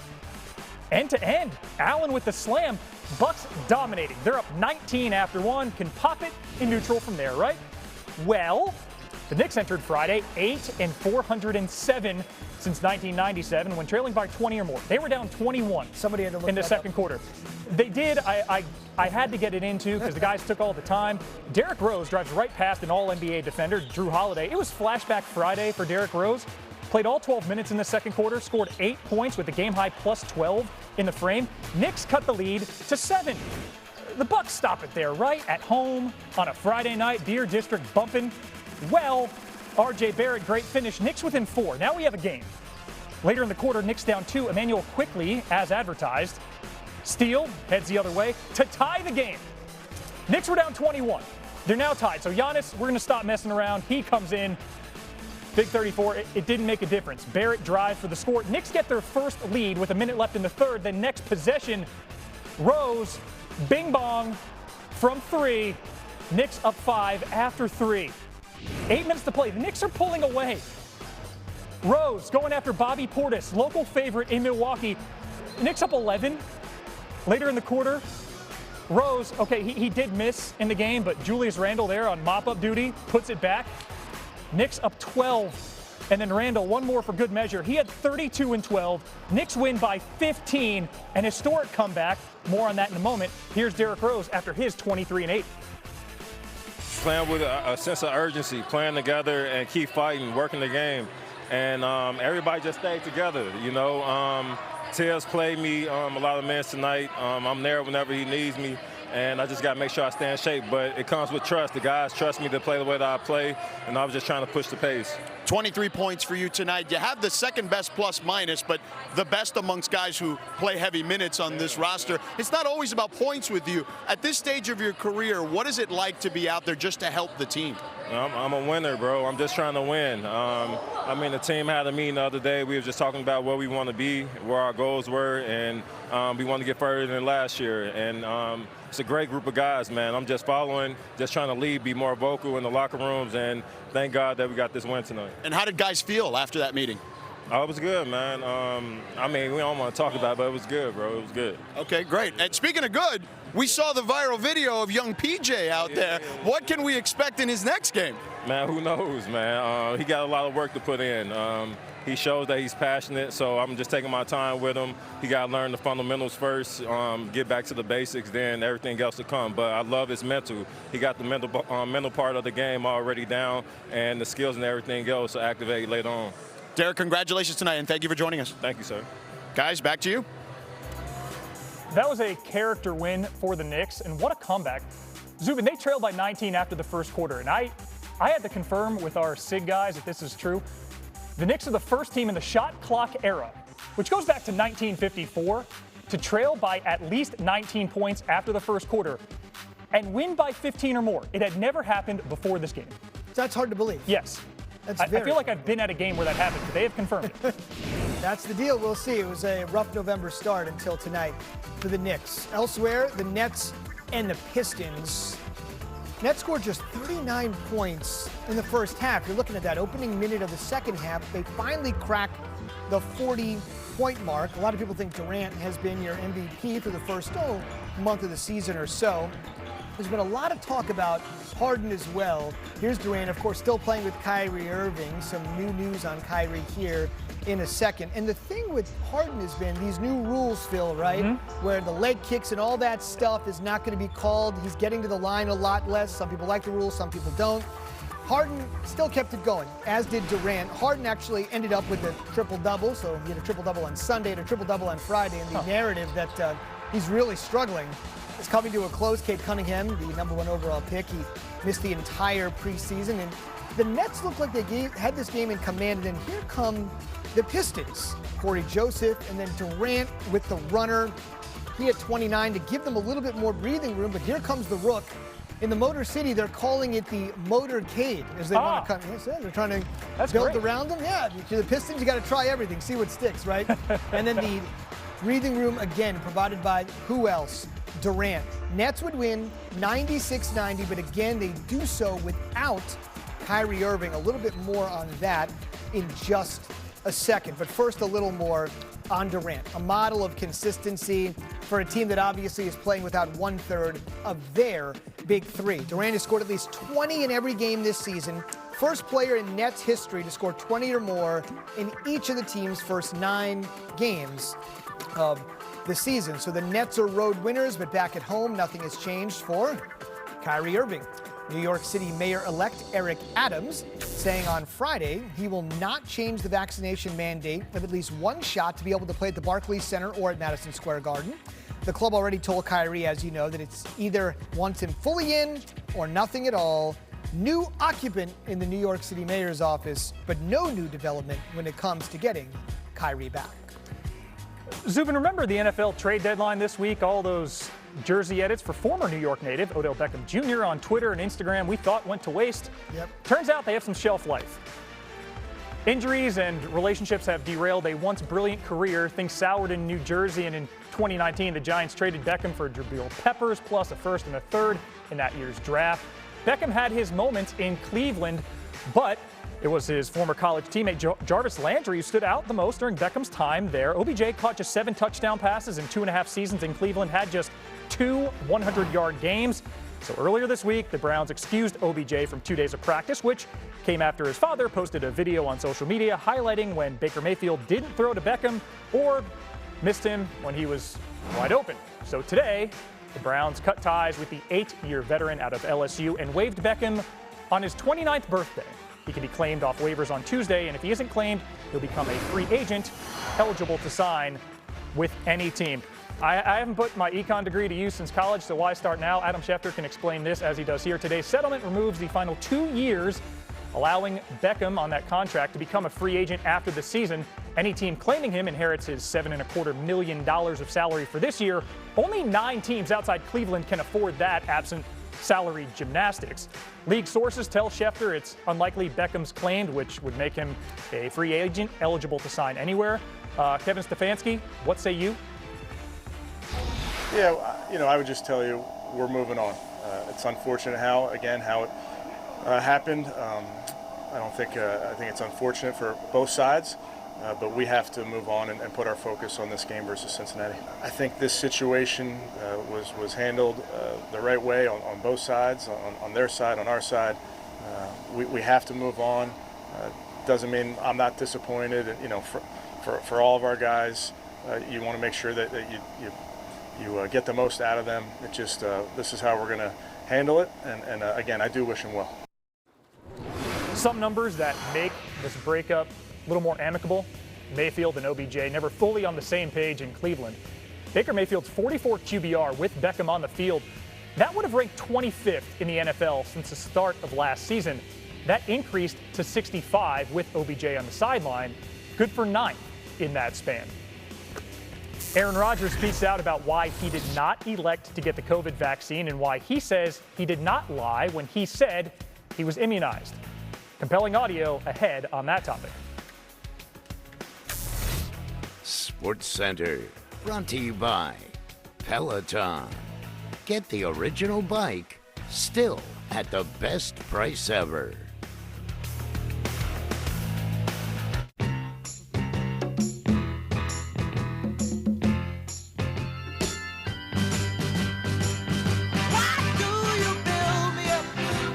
Buttercup, baby. Up would be the operative word there, pal. Yeah. Sorry. Have a good day. If you ride, you get it.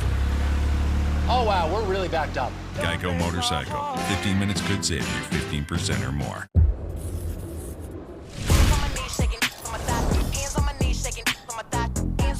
The hottie sauce is here. Get my new hottie sauce at Popeyes today.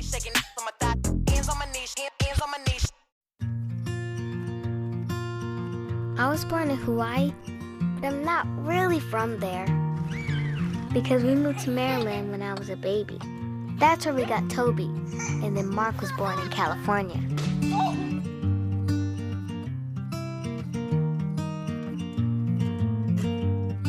So for me, home is wherever we go. Lowe's is honored to save military families 10% every day.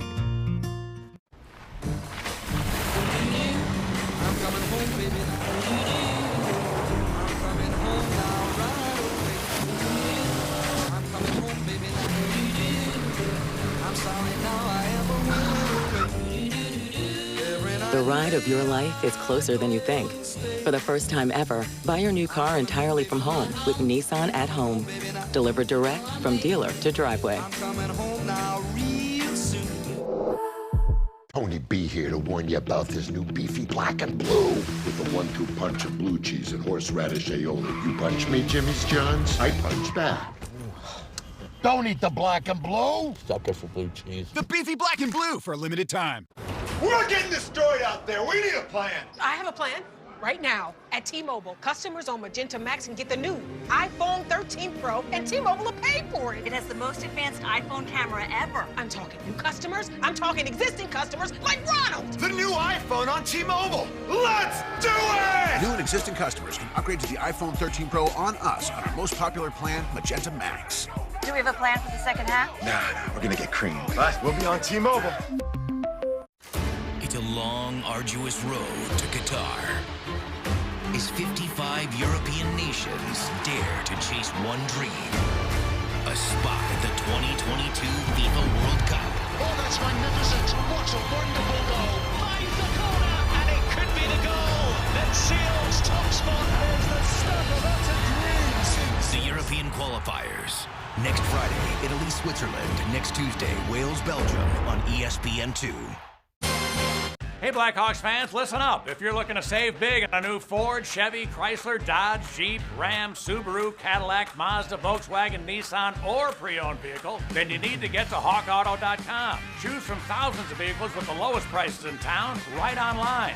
Find the one that's right for you and schedule pickup in one of 10 convenient locations, including the new Hawk Nissan in St. Charles. Drive what I drive. Drive a Hawk. HawkAuto.com, where Blackhawks fans save big. Introducing iPhone 13 Pro on Xfinity Mobile. My iPhone camera's so good, it can shoot movies. Well, I stream movies on the most reliable 5G this side of Mars. Shh, I'm trying to watch. I can do that and save up to $400 a year.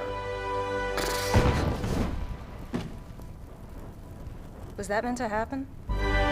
Get the new iPhone 13 Pro on Xfinity Mobile, the most reliable 5G network. Switch today and save. The Queen City of Cincinnati, center of some controversy, at least among those who believe the Bearcats should have been in the top 4 of the initial college football playoff rankings.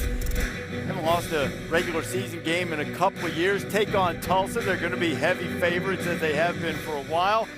But they are searching for something more. Reese Davis, Kirk Herbstreit here. Look, Cincinnati has to be impressive the rest of the way. They should overmatch a Tulsa team that they played in the American Championship game last year. Ranked 6th right now. What is the path of the playoff? How much concern should there be for Bearcats? First, a question for you. Why are we here? They're playing Tulsa. Why are we here? Because they're a contender for the college football playoff. We're here to celebrate the season that Cincinnati is having. That's why College Game Day is on this campus right now. This is a magical, historic year that the Bearcats are having. You might be disappointed if you're a UC fan, you're down at 6. I think Bear told us it's the highest a group of 5 team has ever been at 6. So let's try to keep things in perspective, and it's just my opinion. With 5 weeks of football left to be played, teams are going to lose in front of you. Teams are going to be coming from behind as far as Oklahoma potentially keep winning games.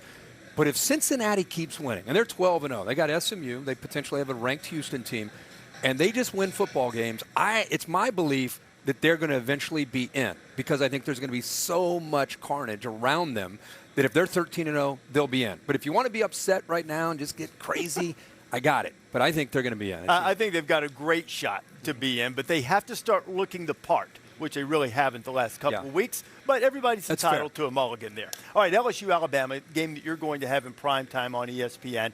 Alabama's 4-touchdown favorite. What do you see there? Well, I was impressed talking with LSU this week that it's a big game because they're playing Alabama. They've not given up. They've got 8 starters on the defensive side of the football not playing in this game. If you go back to when camp broke and the team that they thought they would have. But you know what? You know how much talent's on that roster. You know how much pride's on that roster. To me, the first quarter of that game, does Bama punch them in the mouth and kill their will, and then it's going to get ugly? Or does LSU fight and keep it interesting early and maybe make a game out of it? We'll see. 2 years ago, thought it was perhaps a changing of the guard or at least a joining of the guard. Yeah. And LSU won that game in Tuscaloosa. Remember the post game? Really? Yeah. That's got Alabama's attention. Alabama does, for sure. They sure do. Game day from Cincinnati, 9 a.m. Eastern. Here we go. This is SportsCenter at night. Straight ahead, the Bucks have what the Knicks want, a championship, while the Nets have righted their ship. But does a new mayor mean new news for Kyrie? The Browns part ways with Odell. Who can afford him? Plus, Aaron sounds off. And only 24 hours away from Usman Covington 2, inside UFC 268. That and more on SportsCenter now. He had a brain lapse. How'd he do, Braylon? You did good? Yeah. Yeah. We'll look for them in the 2041 NBA draft if they're both still here. You did the math on that. Or alive. Welcome to Sports Center with Phil Murphy. I'm Zubin Mehenti. So the Knicks were 0 for November after that hot October start. But the real deal for their opponent tonight, 4 core players off their championship team unavailable. The Bucks are playing shorthanded. Yeah, the Bucks are 4-4. Normally the Knicks in town is a get-right game. But Zubin, as you mentioned, New York entered this one as a 2-point favorite. We didn't see that early on the hardwood in Milwaukee. Things were going the Bucks' way until they weren't to a historic degree. We'll get to that. There's Giannis, reigning Finals MVP. He was available 5 straight games with 25 or more points. Go ahead and make it 6 in a row. But that's not the story, although he is just fun to watch. Man defying gravity at his size. Story for the Bucks early, Grayson Allen stepping in. A lot of people slept on that August trade from Memphis. He shot 4 for 5 from 3 in the first quarter. Outscored the Knicks starters himself 14-11. Defense into offense. Transition slam for Allen. I think he was in the McDonald's dunk contest, if memory serves. He has hops. Bucks up 19 after 1. And then here come the Knicks. 8 and 405 in the last 25 odd years when down 20 or more. They were down 21 in the second quarter. I hope you hit the cash out button if you were back in the Bucks +2. Because Derrick Rose took over, blows right by Drew Holiday, who's an All-NBA caliber defender, and then just turns it into Flashback Friday. Derrick Rose was +12 in the second quarter, scored 8 points. Knicks cut it to 7. You would think this is where the Bucks just, with the fans at their back, get it going, but no. R.J. Barrett cuts it to 4, and then later in the quarter, Knicks within 2. Emmanuel quickly, very quickly, gets a steal and goes the other way to tie the game at 80. Again, the Knicks were down 21. Giannis checks in. He wants to fix the problem, but the leak would not stop. R.J. Barrett drives again to give the Knicks their first lead, and then next possession, Derrick Rose, all 3 of those adding to it. Knicks lead by 5 as we head to the fourth quarter. Then they're pulling away. Derrick Rose, ISO on Bobby Portis. You got to like that, especially when he has a hot hand. That mid-range J looking like it did a decade ago. Knicks up 11. Knicks up 10 here. Rose finally misses, but Julius Randle does not. He had 23 points, 8 rebounds. The jumper here is the dagger. Knicks up 20. There was a 43-point swing at one point. Julius Randle had 32 and 12. Derrick Rose 23 and 8. Knicks, the first team in NBA history, and this is baffling to me that this is true, Zubin. First team to trail by 19 or more points at the end of the first quarter and win by 15. Not the first Knicks team, the first NBA team in the shot clock era, full stop. If that happened once a season, I wouldn't be that shocked. Right? It's game of runs, right? Really incredible. Speaking of incredible, what Durant's been doing earlier this season has been, what Harden has been doing has not been. Nets and Pistons. Now look at this. We're in the opening minute of the third quarter. The Nets have now broken the 40-point mark. They had just 39 in the first half, but Durant has just been great. And there's some question about what's going on with James Harden. Some of the metric guys are saying some of the rule changes the NBA's instituted this year. In other words, just in layman's terms, he's not getting all those leg kick fouls that he used to, but Durant doing his part. Harden, though, heard the critics and is waking up. He had a triple-double on Sunday, and he had a triple-double tonight, 13, 10, and 10. Durant continues to be great early season. I think if you watch the NBA from start to finish, night 1 to June, right now he'd have to be number 1 on your MVP list. Speaking of number 1, there's the number 1 overall draft pick, Cade Cunningham. A little consistency. He had his first double-double the other night, 18 and 10, but he's struggling to shoot the ball. It's going to come for the rookies. He continues to sort of find his range, Durant's range, anytime he steps into the gym. This was a oddly close game, Phil. It looked like the Nets were going to run away. Pistons are feisty. Give them credit. Dwayne Casey didn't like the way they played the other night. They absolutely got blown out. They said they didn't have the right energy. And it turns out, at least on this night, they brought it. But the Nets brought just a little bit too much. Durant had 29. Here it is. 15 seconds to go. 1 possession game. Good luck. Durant, soft left hand. Nets win it 96-90. The final. I mentioned that early MVP talk. He's been a model of consistency. Without Kyrie, of course, playing with 1/3 of the big three. More on Kyrie in a second. Durant has scored at least 20 in every game this season. First Nets player to score 20 or more in each of the team's first 9 games of a season. They've had some good ones over the years. Okay, more on Kyrie. The Nets were road winners, but back home nothing has changed. New York City Mayor-elect Eric Adams saying on Friday he will not change the vaccine mandate in the city. That means 1 shot to play at the Barclays Center or the Garden. The club already told Kyrie, as you know, that either wanted him fully vaccinated or not in with them at all. We have a new mayor, but there is no new development on on Kyrie Irving and the COVID drama. Speaking of COVID and Aaron Rodgers has become the biggest story in football. That sentence alone is probably the only thing NFL fans, red or blue, vaccinated or not, can agree on. There has been much oxygen and outrage spent over the last 2 days on word choice, the role the Packers may have played, and whether the NFL was partially complicit. On Friday, Rodgers went on the only media outlet he says he trusts, the Pat McAfee radio show, and spent over 20 minutes explaining his thought process. Though Rodgers made it clear his perception is like his status with the Packers. Everyone has an opinion, and to him, none of them matter. First of all, I didn't lie in the initial press conference. During that time, it was a very, witch hunt that was going on across the league, where everybody in the media was so concerned about who was vaccinated and who wasn't, and what that meant, and who was being selfish, and who would talk about it, and what it meant if they said it's a personal decision. They shouldn't have to disclose their own medical information and whatnot. And at the time, my plan was to say that I've been immunized. It wasn't some sort of ruse or lie, it was the truth. I'm not, some sort of anti-vax flat earther. I am somebody who's a critical thinker. Health is not a one-size-fits-all for everybody. And for me, it involved a lot of study in the off-season, much like the study I put into hosting Jeopardy or the weekly study I put into playing in the game. I put a lot of time and energy and research and met with a lot of different people in the medical field to get the most information about the vaccines before making a decision. And in actuality, it was pretty easy in the beginning to eliminate 2 of them. And it didn't involve going into the questionable history of some of their criminal activities and fraud cases or any of that stuff. It was simply the fact that I have an allergy to an ingredient that's in the mRNA vaccines.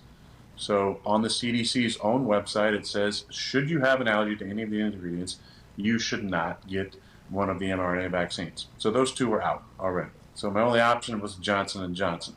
At this time, in the early spring, I had heard of multiple people who had had adverse events around getting the J&J.